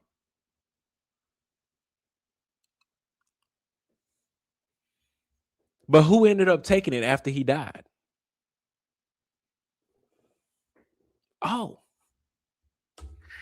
They all lied that he said they're going to kill me. And Candace. They all lied saying that they're going to kill me. Oh, Erika said those text messages don't exist. Charlie never texted anybody saying that they was going to kill me. He never texted anybody those things. And I have his phone. Candace came out and said, well, he texted Andrew, Colvett, and Dan Flood. And then Erika acknowledges Candace in their meeting. And they said, you were right. I didn't see it. It was on a different app, a different messaging app. Oh, so now these are two different things that Jimmy Dore is bringing up to Tucker Carlson that directly implicates Erika Kirk in this. She did both of these things. See if Tucker Carlson responds. You got 2 minutes, brother. You got 2 minutes. It proves that the text messages were there. And by the way, why does the FBI not have control of his phone? Why would they give it to none of the? Because his wife has his phone, Tucker. What do you say about that? All of it, none of it makes sense. So this is all a big psyop. It's a Zionist organization. He had realized that. He had realized what Zionism was. He realized that that Israel was not in our best interest, that they're not our greatest ally, and they had to get. So they tried everything. They tried, and some reports said they were offering $1 billion to his organization, and he turned it down. And if you can turn that down, there's only one thing left to do, and that's to kill you. And it's sad. And you're just like Seth Rich, you're not allowed to ask questions. And when you're not allowed to ask, hey, if Candace Owens is crazy nuts, then let her talk. Give her enough rope to hang herself. Keep it going. Just like Brian Harpo did on that CIA guy's podcast. He gave him enough rope to hang himself. And he hung himself several times on that. What a used car salesman that Brian Harpo is. I spent thousands of dollars on. They didn't have drone coverage. He pretends they didn't have drone coverage. Well, Frank Turek says they were watching the drone coverage on their own phones as they pulled up to the event. So they're lying back and forth all over the place. They didn't have security watching the roof. You don't have security watching. Well, the local police were supposed to take care of that. Okay, get that. Okay, so it's a setup. It's a lie, and just like Seth Rich and Charlie said, just like we learned during COVID, keep asking questions because it's the only thing that keeps us free. And now they've completely flipped his message. Stop. Just stop. Stop asking questions. He's directly talking about Erika, Tucker Carlson. Stop. Directly talking about Erika. Charlie says, don't stop asking questions. Asking questions is what keeps us free. And Erika said, stop asking questions. He's directly talking about your best friend, Tucker Carlson. That was his whole MO. That was his whole motive. That was the reason for his raison d'etre was ask questions. Exactly. And now you're not supposed to. And I tell people, you see these social media influencers out there telling you that Candace is evil or demonic and stop. It happened exactly the way Kash Patel said it did. If anybody's telling you that, they are corrupted on the take and they're your enemy. And do not listen to them because those people are not there to help you or to help bring you information. They're there to propagandize you and keep you shut up and compliant. Jimmy Dore just spoke facts. And he's speaking directly to Tucker Carlson's friend. He is. There's 15 seconds left in the video. So I'm assuming Tucker Carlson has nothing to say. The great Jimmy Dore. Wow, you just wound me up. Okay. I'm gonna need to walk around. Jimmy ain't laughing, bro. Jimmy ain't laughing. Jimmy's sitting there like, bro, I just went on this whole 15-minute spiel. I'm not laughing, bro. This is for real. This is real life. But that's why I say I get bothered by it because I'm Jimmy, right? We're all Jimmy. And I'm just keeping it a buck. Tucker Carlson is literally how Erika and them be acting. Not saying Tucker Carlson is in it with them and covering it up. I don't know. I don't know all that. I'm just saying Tucker Carlson's reaction is them. Just laugh. That sounds, not that Tucker Carlson in his mind is like, that sounds crazy. But they just laugh. Just laugh. And Jimmy Dore is sitting there so for real. And Jimmy Dore is the comedian. Thank you. Okay, it's great to see you as always. God bless you. Not a single laugh. He didn't crack a smile.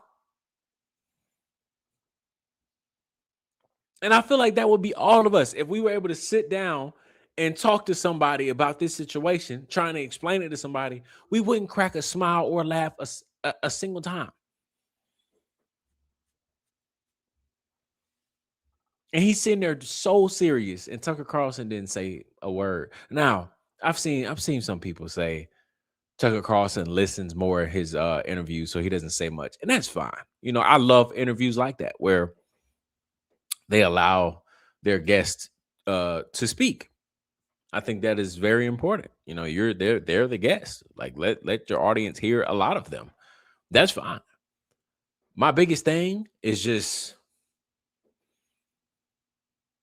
he's done talking, right? He's done talking right now, and we're ending the show. We're ending the interview. Versus you let him talk for 15 minutes. So let's have a conversation, right? So now, Tucker, can I get 3 minutes of you saying something about everything that I just put out there? Just 3. Versus him putting out 15 minutes of going on a rant, and Tucker says, well, I don't even want to imitate his laugh. His laugh is crazy. But instead of that, he just says, thank you, Jimmy, for your time. And they cut off. What? Can I get a response or an acknowledgement for everything Jimmy just said, bro? So I don't know, bro. That's Tucker Carlson did not help the way I feel about him tonight. I thought it was gonna be I'm not gonna say that I thought I had high expectations because I'm already very skeptical of this guy. I really am. Not as much as other people, not as much as all of these other phonies out there, but you know, it's odd. It doesn't make sense on how him and Erika are so cool. It doesn't make sense. It's just keeping it real. And so, Jimmy doing what he just did, that was a phenomenal 15 minutes of Jimmy going in on that Charlie Kirk investigation. And I'm sure the whole hour and 50 something minutes is amazing as well. And I'm going to go back and watch it. I would encourage everybody to, because clearly this was a great interview basing it off of the last 15 minutes. I'm going to go back and watch it. But, you know, the last 15 minutes I definitely cared about a lot because everybody needs to be as worked up as Jimmy. And we all are. We all are. But Tucker feels a little bit different. Jay, you were gaslighting us now. I thought you said we were reviewing the Tucker response, and I didn't hear much of response from him. I literally thought that it was gonna be a conversation. Like I knew that I saw the time at the end of the video, and I was like, hold on, it's only 12 minutes left. I think it was 9. I was like, it's only 9 minutes left. There's no way they had a full conversation about this.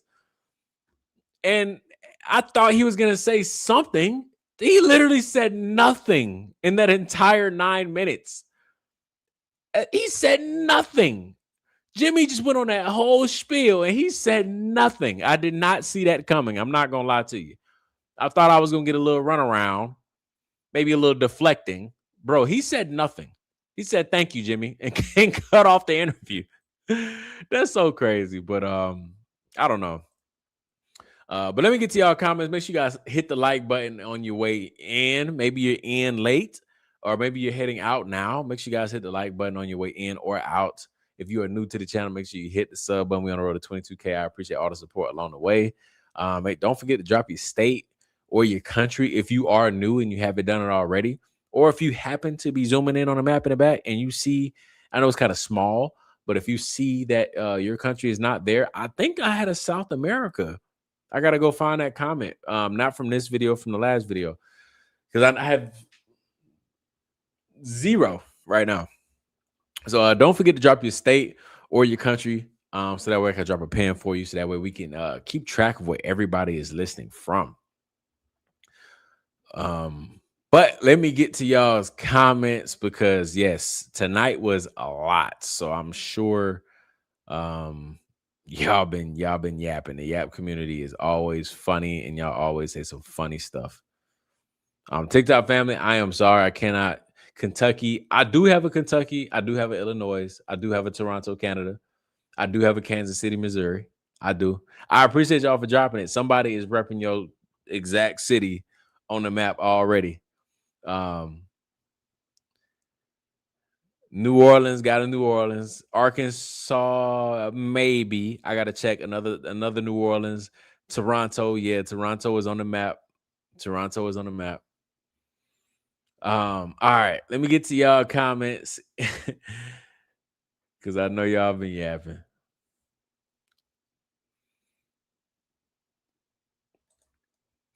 You are right, Jay. They constantly insult our intelligence, is to the point of being ridiculous. Yes, Elena, 100%. It is very, very, very annoying, very frustrating.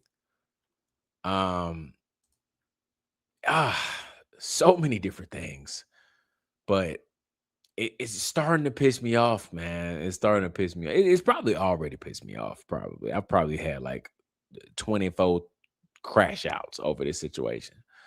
But tonight was just another one. It was number 25, because I just thought that the least they can do is provide something that was 8 out of 10. They could have at least tried to make it look like it was a real video of him being serious about appointing Erika as CEO, not a joke. Right? That was full sarcasm, and it was the wrong event. So they could have tried a little bit harder, but now we're not going to get the truth on that either. Can we get the truth on something? My God. Why is every single thing a lie with these people from beginning to end about these people's lifestyle, about how they met, about how they met Charlie, about their life? Everything about these people is a lie. It is just so frustrating.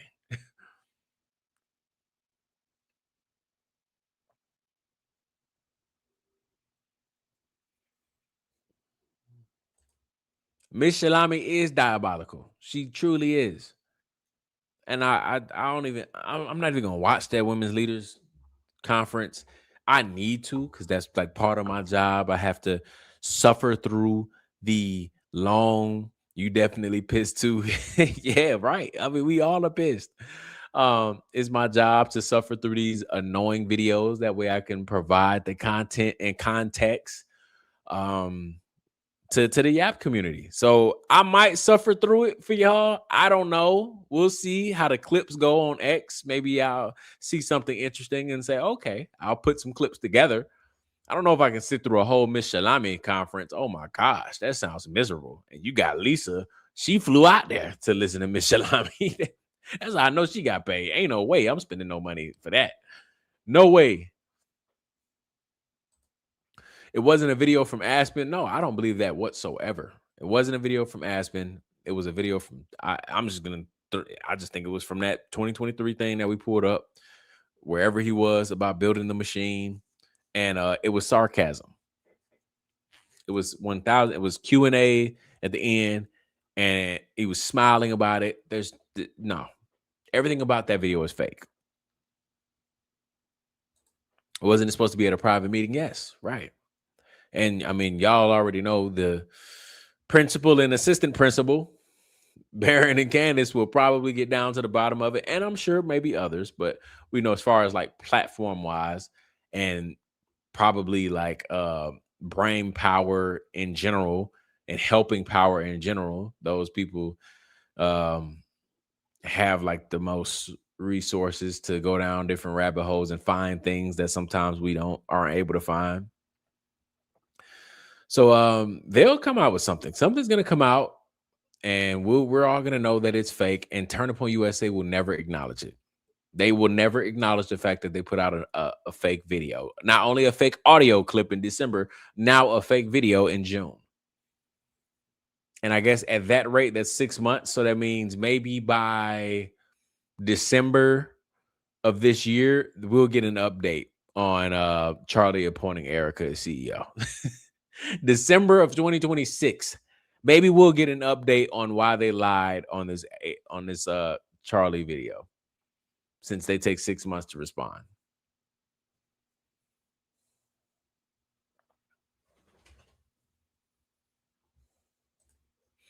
They aren't even trying because they know they don't have to. And I think they want us enraged. 1000% agree. It's on purpose for whatever sick reason. I don't know. This is a game that they are playing beyond my thought process of how games are played. This is beyond it. As soon as I saw it, I just knew in my gut that something was so off. Absolutely. 100%. Me too. I just couldn't believe that they decided to come out with that. They could have did way better.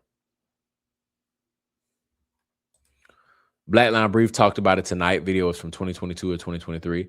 Oh, great. So yeah, I'm glad we're all on the same page then. We're all on the same page that it was from that 2023 event.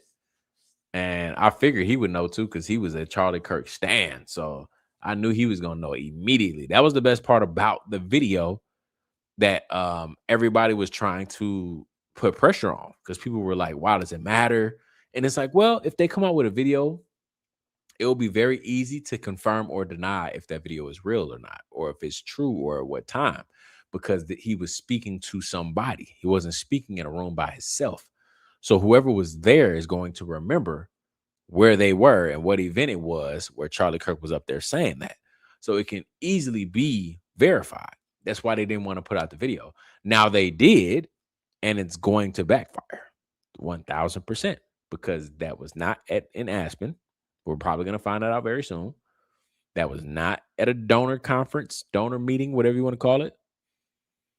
And also it was sarcasm as well.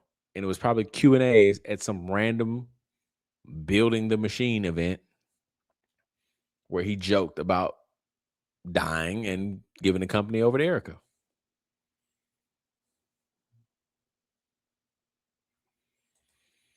They were putting on a show and laughing in our faces. Yeah, they and that's a part of the reason why I get a little pissed off too, because they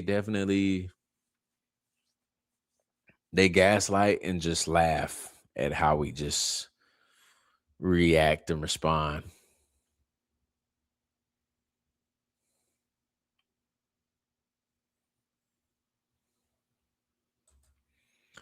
Everyone pay attention to who is being attacked and when. They are heavily going after John Mappin and Baron Coleman whenever they say or touch on something too close to the truth. I agree. I think I saw a video or a tweet today of somebody going at Baron, and they posted this full paragraph of on his daughter.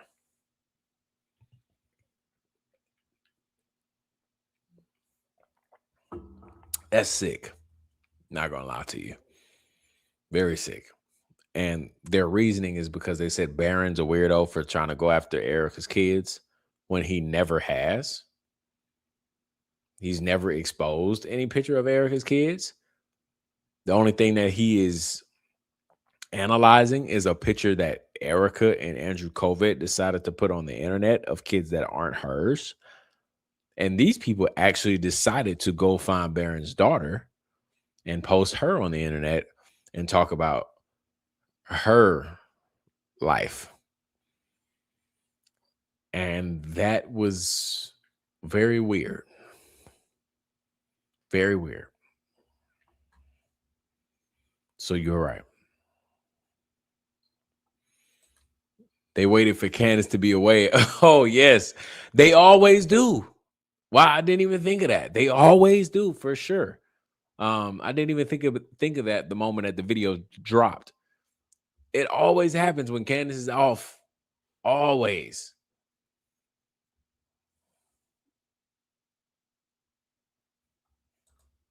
It's him, yes, but it wasn't in the context said. It matters. Absolutely. I think we all can agree that the whole clip is not AI. Like, it's not AI Charlie and it's just created out of thin air. No, it's for sure a real event. And there, yes, the context matters because it was a Q&A.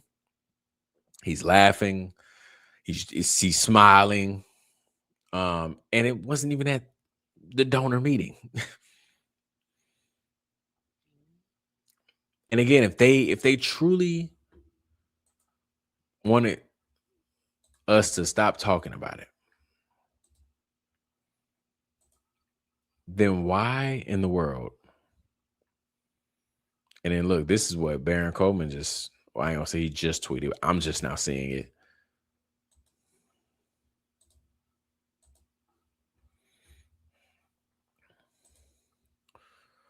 Baron said, how much makeup was he wearing at this event that it covered his very pronounced mole on his chin? I've looked through dozens of appearances and can't find one where he's wearing so much makeup his mole is covered. Yeah, and you can kind of see it right here versus nothing right here. So great point. The video I was going to bring up and what I was about to say is that if he truly was saying in this video that he wanted to appoint Erika, and that's what the context, that's what they want us to believe, then why is it he's zoomed in so close and tight right here? I appoint my wife to run Turning Point USA if something happens to me.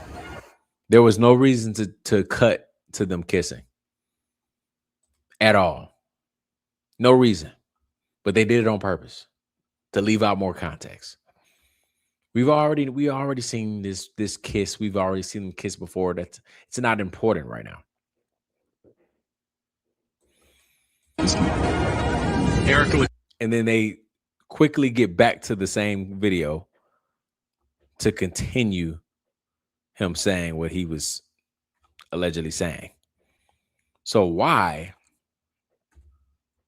I appoint my wife to run Turning Point USA if something happens to me. Why cut it right here? Erika, and then start it again right here.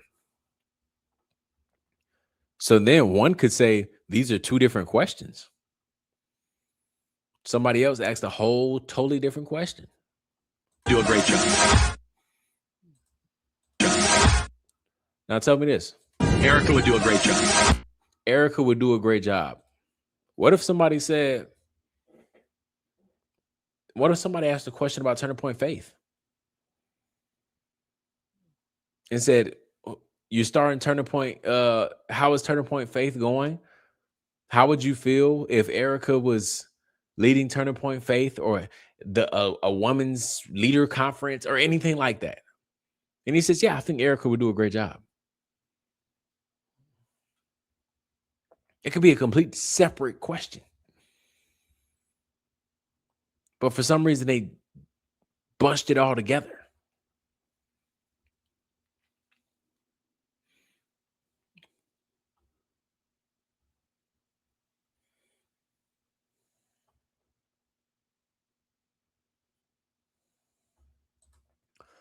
Do you think if Trump passes, the truth will come out? No, not at all. Not at all. This is deep, very deep. And they all got the same boss. I love your podcast. You immediately become a favorite. I appreciate you. I really do. Thank you for supporting, because I've seen you in here quite often, Elena. So I thank you for supporting. I really, really, really do appreciate it. Scotland.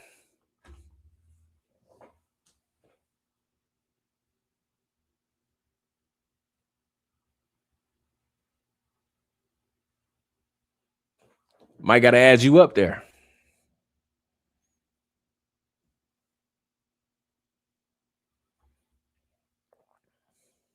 England. Yes, I remember you. Got you pinned up there.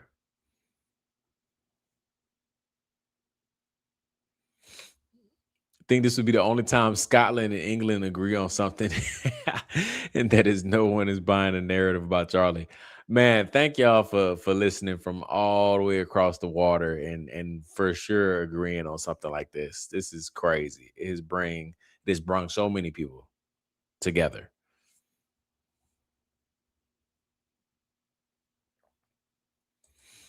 Tucker's brother Buckley did an interview the other day. He went deep on Charlie Kirk's murder. Okay, I'll look into it.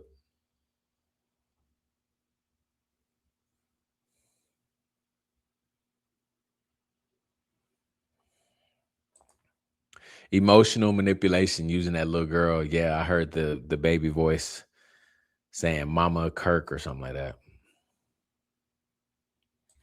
Wasn't it supposed to be in a private meeting? Yes. And it's probably going to come out very soon with all of the people covering it. Something's going to come out where the whole thing is fake.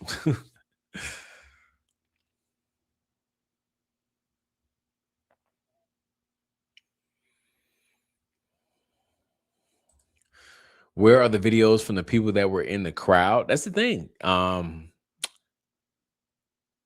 Hopefully we can get somebody from that event to come out and be the whistleblower, because that was a public event with that building the machine. So somebody had a phone there. That donor event, totally different. But at that building the machine, somebody had a phone there. We just got to figure out who, and maybe one day it'll come out.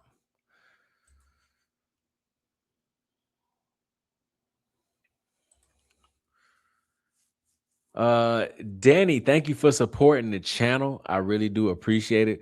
Florham Park, New Jersey. Husband works for the worst NFL team in the nation. Any guesses? Love your show. Found you on TikTok. Keep it up, my dude.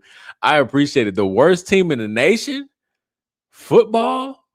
I'm not gonna hold you. Like you see where I'm from down here, and we've sucked for a very long time, but I wouldn't say we're the worst team in the nation.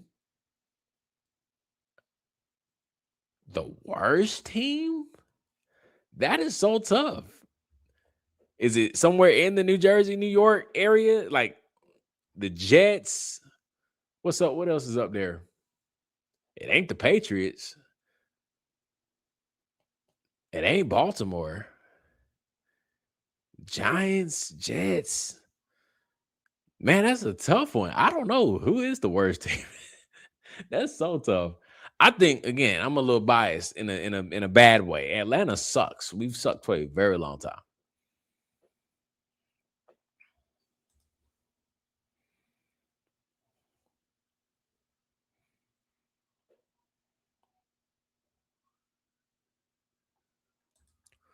Did the intro say Mama Kirk? I've never called my mother by her married last name. Only grandparents to describe which side, maternal, paternal, they come from. Never a parent. Yeah, I think she did say Mama Kirk. Let me make sure.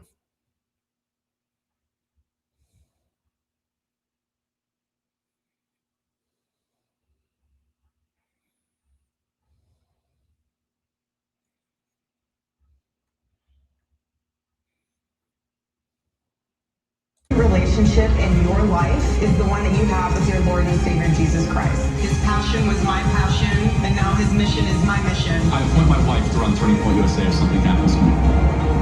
Erika would do a great job.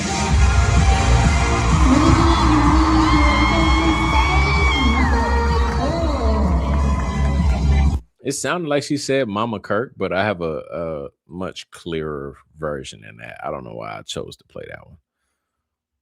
Let me play the clear one. Here it is. Erika would do a great job. Here it is. Echo the gospel. This world needs women who are marked by the cross. Don't delay the eternal for temporary, and do not sacrifice the sacred for the secular. The most important. Man, why she be saying stuff like that? I know that's not what we looking for, but when she be saying all of these like little rhymes, I'm like, all right, Dr. Seuss. Okay, then she should be coming up with stuff, just rhyming. This world needs women who are marked by the cross. Don't delay the eternal for temporary, and do not sacrifice the sacred for the secular. The most important relationship in your life is the one that you have with your Lord and Savior Jesus Christ. His passion was my passion, and now his mission is my mission. I appoint my wife to run Turning Point USA if something happens to me. Erika would do a great job. Welcome to stage, Mama Cool. Yeah. Welcome to the stage, Mama Kirk. And I mean, she could have been told to say that. What is this only? It's only 3 minutes. Let's see what else is about to play in this.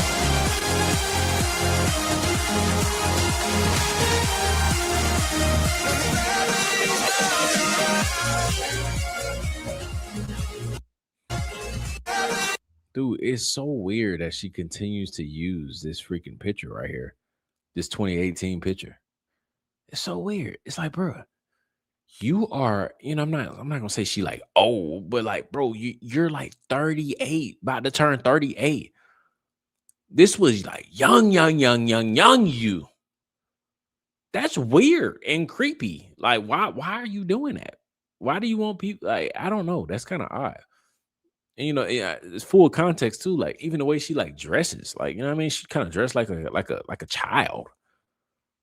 Like, are you trying to like cosplay for something? Like, what's going on? Why you dressed like that? Why you dressed like a little boy sometimes? I don't know.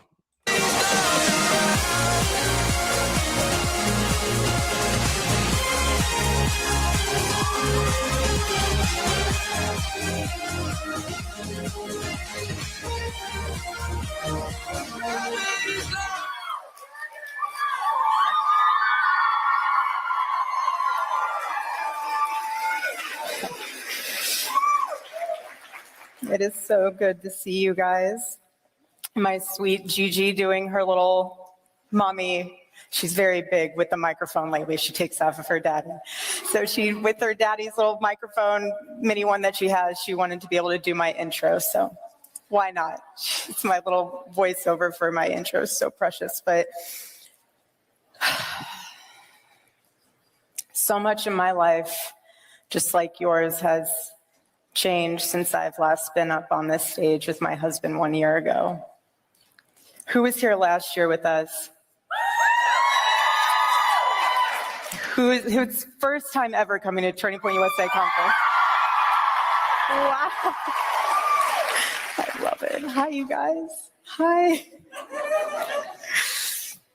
Today is really special for a multitude of reasons, but today marks 14 years, the day that my husband decided to start Turning Point USA. I would have been yelled out, I want to be in your Lady Garden. Like, bro, I would have been saying something crazy. These folks got more morals than me. Ain't no way. Once you, you know what I mean? Once you're labeled a weirdo, oh, I'm not letting that go. No, you don't deserve a microphone in your hand. I'm bringing up everything until you're locked up, because that's where you need to be.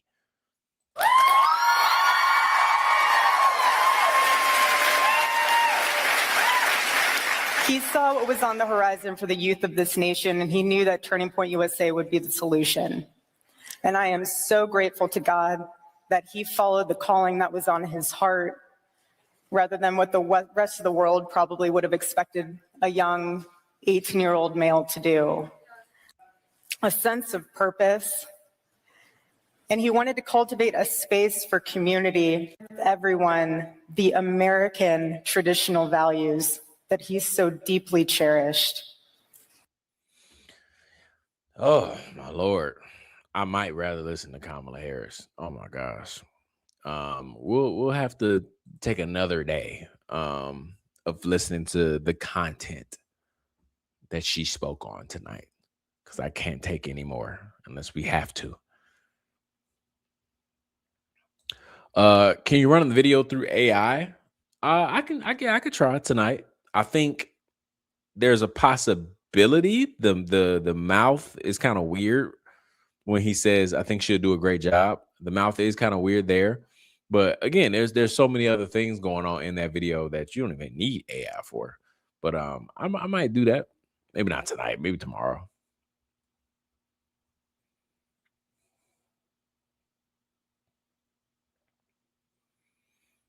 Elizabeth Lane interview Buckley. Okay, I'll pull that up.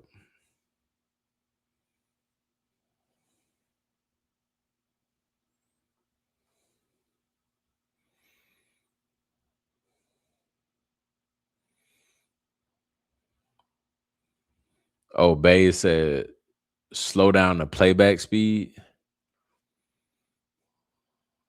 Let me try that out. Let me see. Let me see. We all for sure know this is fake, but let me see if something stands out to me immediately if I do that. Erika would do a great job. I appoint my wife.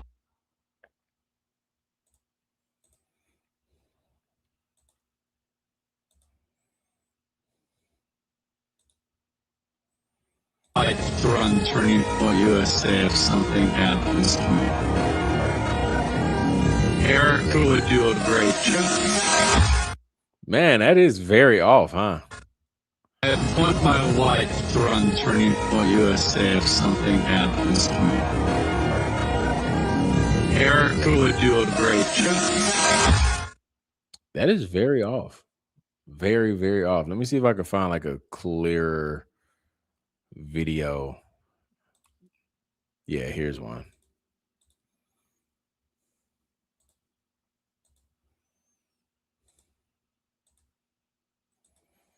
USA if something happens to me. Erika would do a great job. Whoa, see what I'm saying? It's that last part. I appoint my wife to run Turning Point USA if something happens to me. Now, again, he's smiling, right? So that's also a huge red flag. He's literally smiling, being sarcastic with somebody. But this part right here coming up does not match his lips until like the very end. Erika would do a great job. I appoint my wife to run Turning Point USA if something happens to me. Erika would do a great job. It's slightly off. It's not like crazy, but it is for sure noticeable that something is off. It's not, doesn't seem organic to me. Absolutely, it's very fast. I don't know why they chose to split up 5 seconds. It's 5 seconds, bro. Just let it play.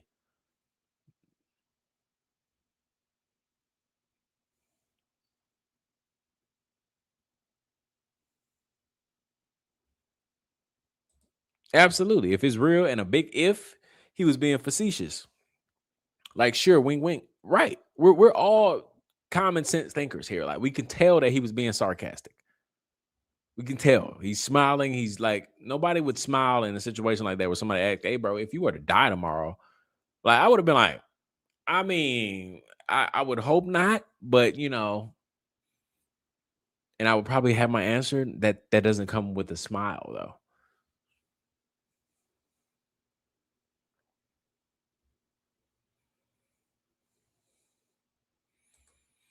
And they deleted all his videos off the internet. Absolutely. That's why I say it's going to be hard to find the video that, you know, the Q&A of this, because we should be able to. It's a public event. We're able to find the first part of it, but we're not going to be able to find the last part. They you know, they leave a lot of crumbs, but they're not that dumb.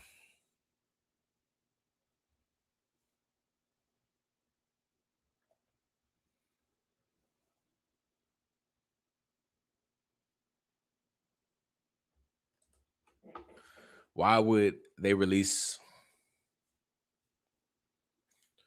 something that is so obviously off, so easily disproven? I don't know. I don't know why they play games like this. I don't know. I don't know. They easily could have just submitted something or dropped something that was just like, here, it's clear as day. We don't have to question it.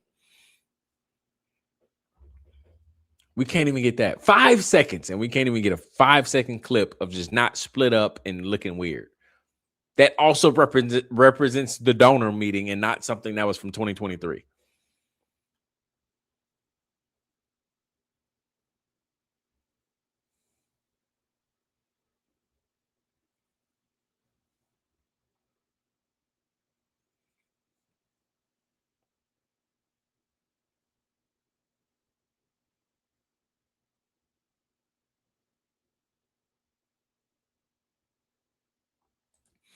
Kansas City, Missouri. If I'm not on the map, throw me on there. Love your content. Been watching you for a minute. Love to see your growth. I appreciate it. Thank you. I do. No, I actually have. No, I think I do have Kansas City, Missouri. I will check, but I think I do.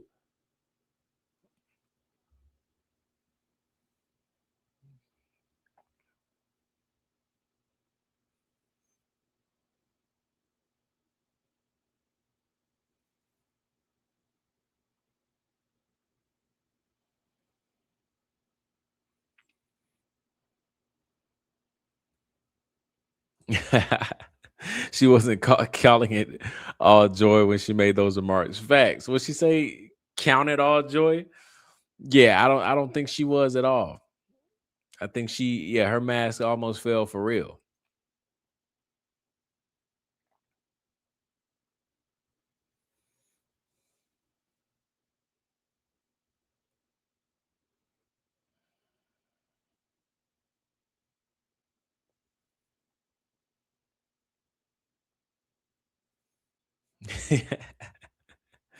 The jokes y'all have on Lisa is kind of funny.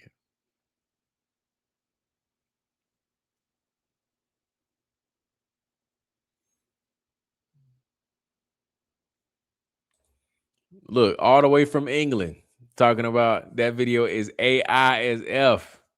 I can't wait to hear what Candace has got to say about it. All the way from England, able to detect BS, able to smell BS from across the ocean.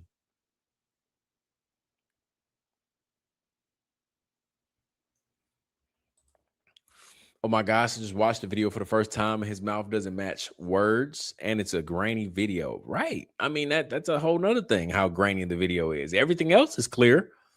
But with that, y'all want to have him be so grainy, bro. I mean, it's so grainy.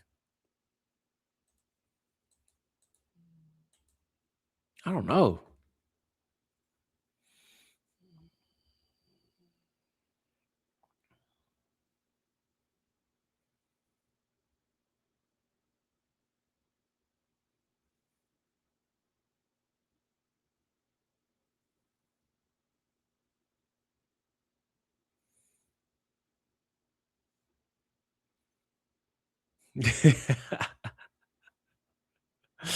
Bro, y'all are funny, man.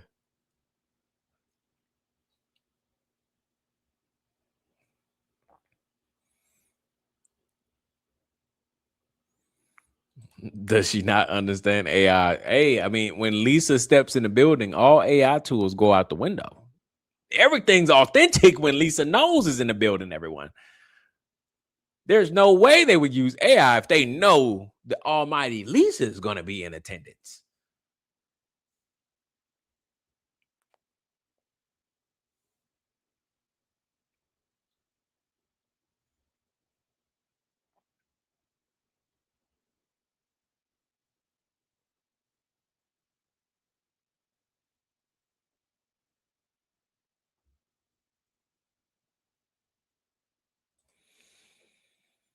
I feel like Tucker isn't talking because he feels responsible for Charlie losing his life. I wonder if once he accepts his death, he would go max.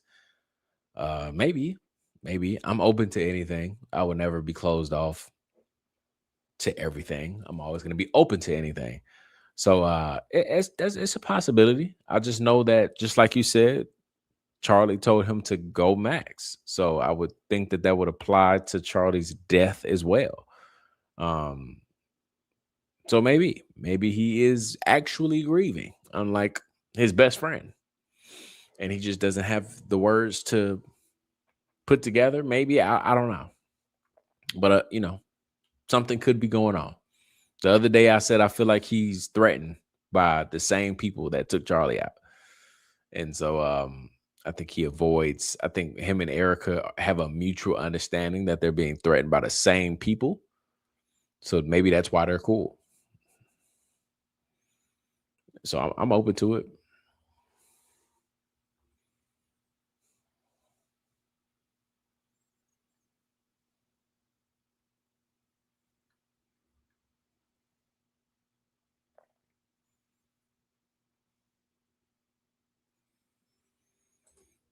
You are so right. We care much more than the people who supposedly love and care for Charlie. Sad and suspicious. Yes, that's kind of like the general basis of how I feel and how I think, about all of these people that claim that they were super close with Charlie.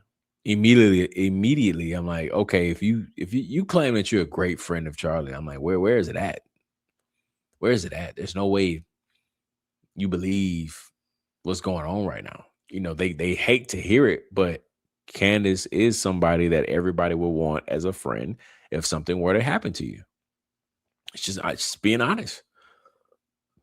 If we just being completely honest, I don't want a Tucker. I don't want a Megyn Kelly. I don't want any of those people. I want a Candace. Don't stop until you find out what happened. You might be wrong here and there on the way, but don't stop.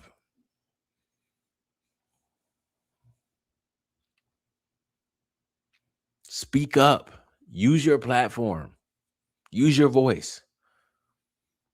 I would want a friend of mine, if they're going to consider that if they're going to say or claim that I was a friend of theirs, I would want them to do what Candace is doing if something were to happen to me.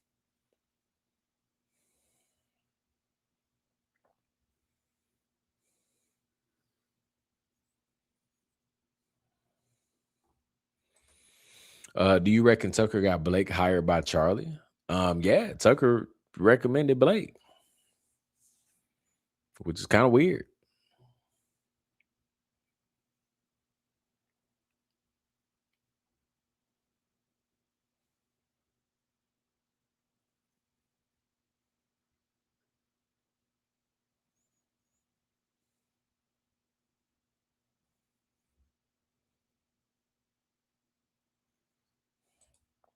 Tucker seemed genuinely surprised by a lot of this information. Maybe. I just think after that Joe Kent interview, I feel like it's been a couple of months since that Joe Kent interview. So I thought he would have did a deep dive. And I feel like he did. I feel like he did a deep dive, and I feel like he knows a lot more than he's putting out. So I personally don't believe that he was learning this stuff for the first time, but possibility. Yes, it's a possibility.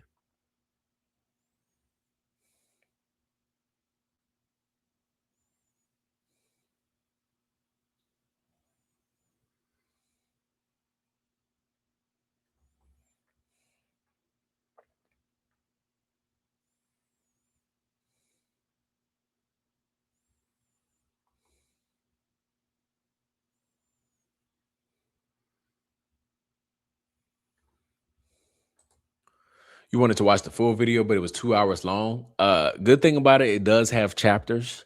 So you can go through and watch the different chapters on different subjects that you want to hear Jimmy Dore and Tucker speak on.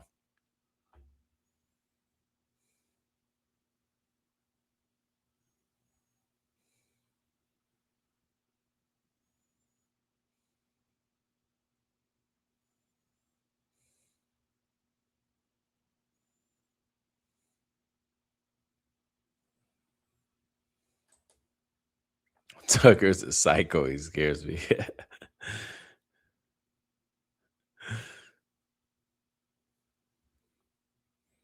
California. We got 3 Calis. You might got to be a little bit more specific. Indiana. I got an Indianapolis.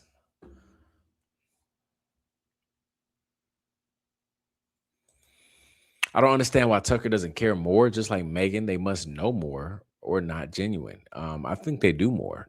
I think they do know more. So it just makes you wonder why they don't speak up more.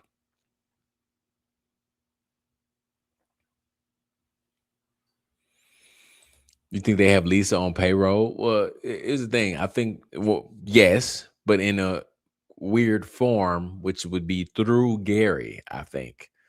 Having Lisa on their direct payroll would be too easy. You got to think like a criminal.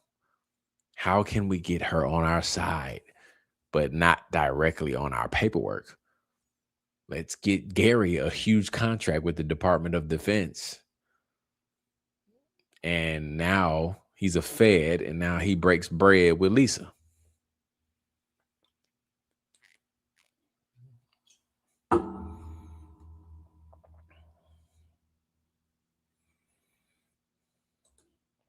Barron's daughter, yeah. I mean, I'm just gonna show it. It's public information, but it was definitely disgusting and sad to see. So I don't really feel bad for showing it because I'm not the person that's doing this at all. It already has 20,000 views.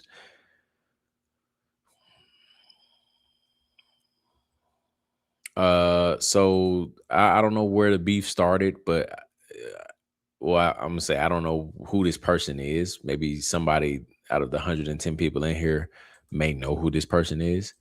But Barron struck a nerve when talking about that alibi photo, and now everybody's calling him, even Lisa was calling him like weirdo and going after children and calling him a creep. It's so weird. So somebody decided to take the internet. His daughter, and said, "Hey, Barron, since you can't stop yapping about Erika and Charlie's toddler children on your podcast," which is insane because the picture is literally not the kids. It's not the kids. So what are you talking about? Which is beyond creepy. I'm surprised you're not more careful. As a lawyer, you should know there are actual laws about grown men fixating on pictures of other people's toddlers. That's not what he's doing. But y'all see what they do?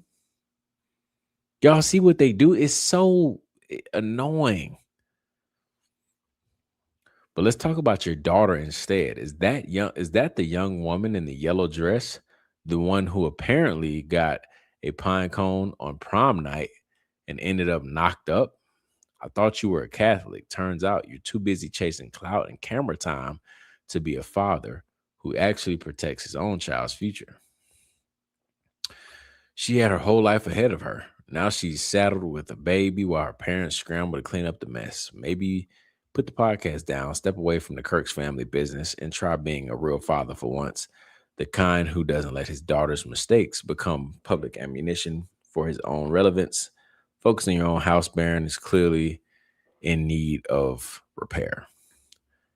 And I just thought that was, the sickest thing ever. To bring up all of that information that's private. Barron's talking about public information. He's talking about a picture that Erika and Andrew decided to put on the internet. Right? Decided to trust Gary, that then Gary put on the internet. And then these kids aren't even her kids. But they're going to use that as some type of reason to go after Barron's kids that is in a private manner. Public information is on the table. If information is public, it's on the table to, have people provide or put their opinion on it and all that other stuff. It's public information. But private information is absolutely diabolical. And it's sad to see these people go after Barron's child and say all that stuff talking about Catholic man when, okay, let's just fall into your game, right? Barron has a situation with his daughter, and his daughter has a baby. If it's true or not, I don't know. But him being there for his daughter, even in tough times like that, is more of a man than a lot of men in this world who abandon their children, who leave their children with the mother, who are not in their children's life at all. So regardless of the mistake, regardless of I wouldn't even say mistake because everything happens for a reason, but regardless of what happened, Barron was there for his daughter. If this is the story, he was there for his daughter through and through. And I'm seeing how much he talks about his granddaughter now and how proud he is and how happy he is. I would think that is a very, very great man to be able to do that. So to sit here and judge Barron's every single move of his life and then say, "Oh, you aren't a Christian man because of this," like that's very sick. But again, these people on X are very, very sick individuals. That's why, I try to do my best to, I don't know. It's kind of hard to avoid them too, because if they don't like you, they'll do some crazy things.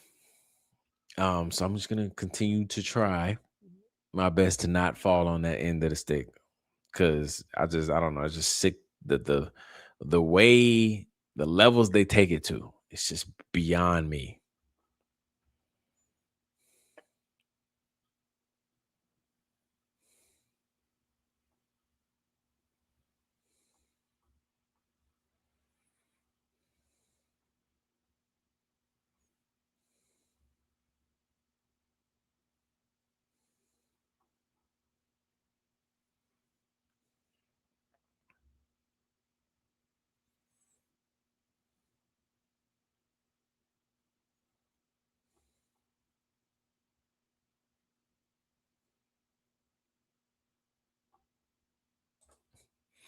First time actually catching a live, but I've watched every other video I can. You became a fast favorite, just like Barron, British Columbia, Canada here. You might be the first one for that one, British Columbia. You might be the first one for that one. I appreciate you supporting. Thank you so much. I really do greatly appreciate it.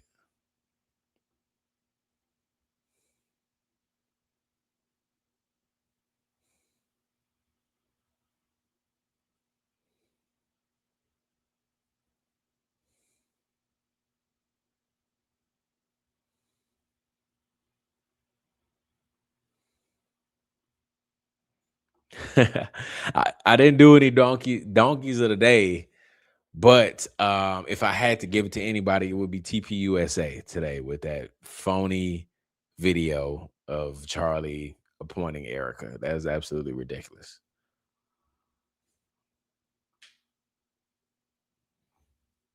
Yes, perfect. Thank you. There was no donkey today. I think the whole day has been a donkey. Absolutely. The Raiders. Well, y'all got Ashton Genty now, right? I think I love him. I think they're gonna be on their way up very soon. So stay down, because you definitely want to be there when they up. You can't start cheering for them when they up. So make sure you rep them while they down.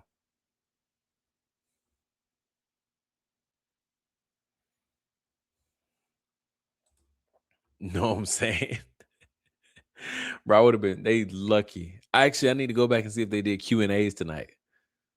I would love to see if this was a real event where regular people can ask questions, or the whole building is just full of fangirls of Erika.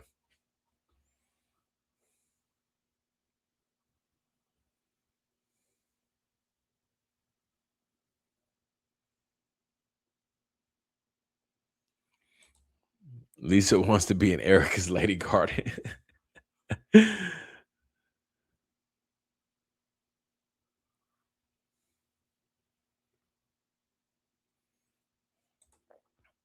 Wait, so her daughter is the one that said Mama Kirk? I just feel like that's weird. If so, I used to call close family friends Mama this, but I would not use my last name referring to my mom. Absolutely. Maybe she told Gigi to say that.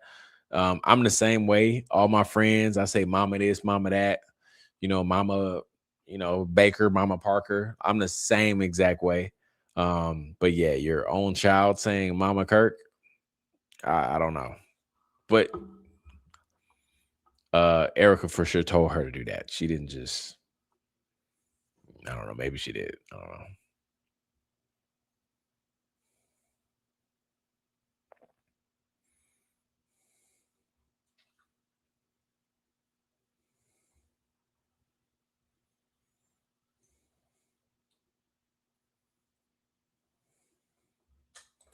Maybe Tucker is actually afraid of her.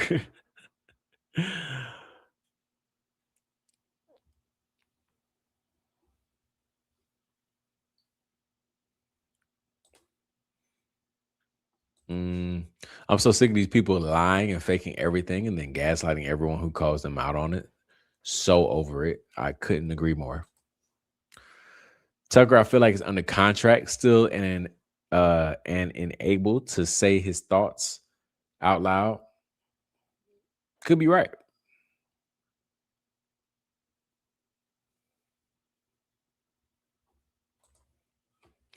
No. I'm tired of people thinking they were wrong if something doesn't pan out. Not wrong. Theories may not lead anywhere or nowhere. That's not being wrong. That's being an investigator. Keep going. I absolutely agree with you. That is correct. That is correct.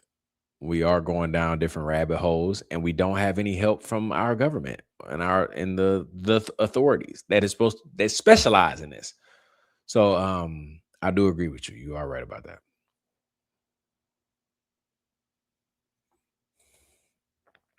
There's nothing to gain for Tucker talking about. He may need the TPUSA base if he makes a run. No way they could say Charlie wouldn't support it. It would also add more targets on him. I mean, that's the part I'm saying though. I don't give a freak about the presidential run. You know what I mean? Like that's the part where like, okay, you're holding your cards close to your chest for your own personal gain. Because you could be right. He doesn't want to say anything because he's trying to make a presidential run. I personally am not going for a presidential run, so I don't know what that feels like. But looking from the outside in, I'm like, bro, I don't care about no presidential run, bro. Like my friend, if I'm calling him my friend, died. So I don't want y'all support. I don't need any of that. I'm a run standing on business, not trying to make sure everybody's happy. But he could be doing that. And if he is doing that, that's why I personally don't like him in this situation.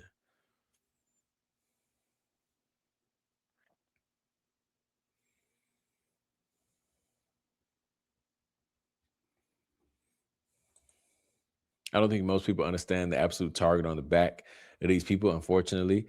Or my fault, back of these people. Unfortunately, I definitely understand as I had them target me politically and put my daughter in the crosshairs. Yeah, I mean, I think Tucker Carlson is threatened. I think he is. And I can accept that. I can accept that.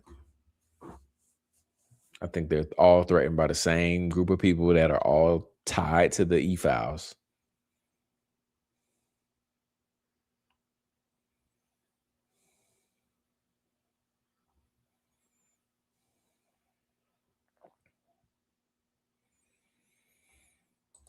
Do you think the person calling Erika a PDF protector was planned? Why do you think she didn't answer the claim? I mean, you never know nowadays, right? Everything is so fake. You never know. Erika could have planned it. I mean, based on her reaction, maybe not. She definitely seemed like her mask was finna fall. Why she didn't answer? I think because she's too holy to answer. She's came up with that kind of reasoning for everything. Who are you where I need to answer to when the only person I need to answer to is the Lord?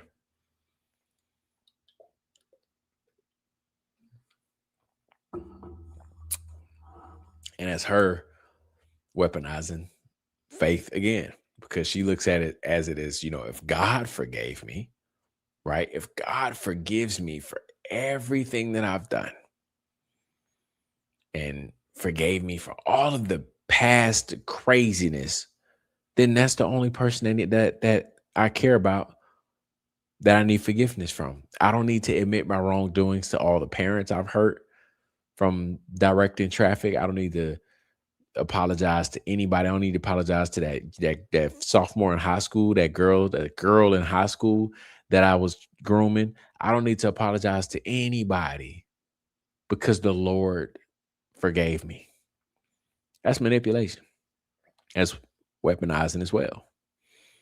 She's creating this image of God in her mind, and that version is just some created entity that glorifies Erika as a god, not the actual God. Because if you read the Bible through and through, the rules are the rules. But she picks things out and it makes that her God. Because you can't just, I asked for forgiveness behind closed doors to God, so now I don't have to ever answer to anybody. No, it don't work like that. You need to confess whatever sins you did that was so wrong to the point where you hurt children, you hurt families. And then whatever consequence comes from that, you need to serve that. You don't just get to just do whatever you want and then just say, oh, God forgave me. Now I can just go about my life after I just murked 10 people on the street. After I murked 10 people on the street, I went home and I prayed to God behind closed doors. He forgave me and now I can just move on, even though I got 10 bodies under me and police and family are looking for their kids. I murked all 10. I'm never going to admit it because God forgave me behind closed doors. It don't work like that.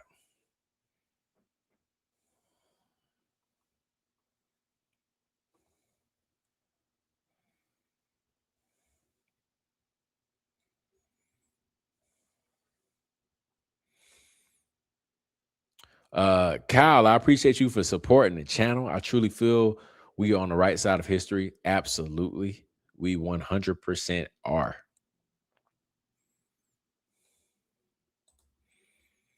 You think Donkey of the Day is the chick that posted Baron's daughter? Yeah, that was absolutely dumb. I would be livid if I was Baron.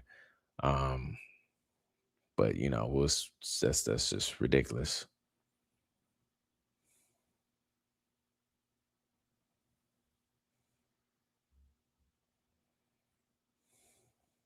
Okay. Got all the way to the bottom. I appreciate y'all for listening. As usual, make sure you guys hit the like button again before we get out of here. Let me check to see if y'all are showing some love. I haven't checked the likes at all. 109. Okay. My bad. I appreciate y'all. Thank you for hitting the like. If you haven't hit the like button, this is a great time to do it. On your way out, hit the like button.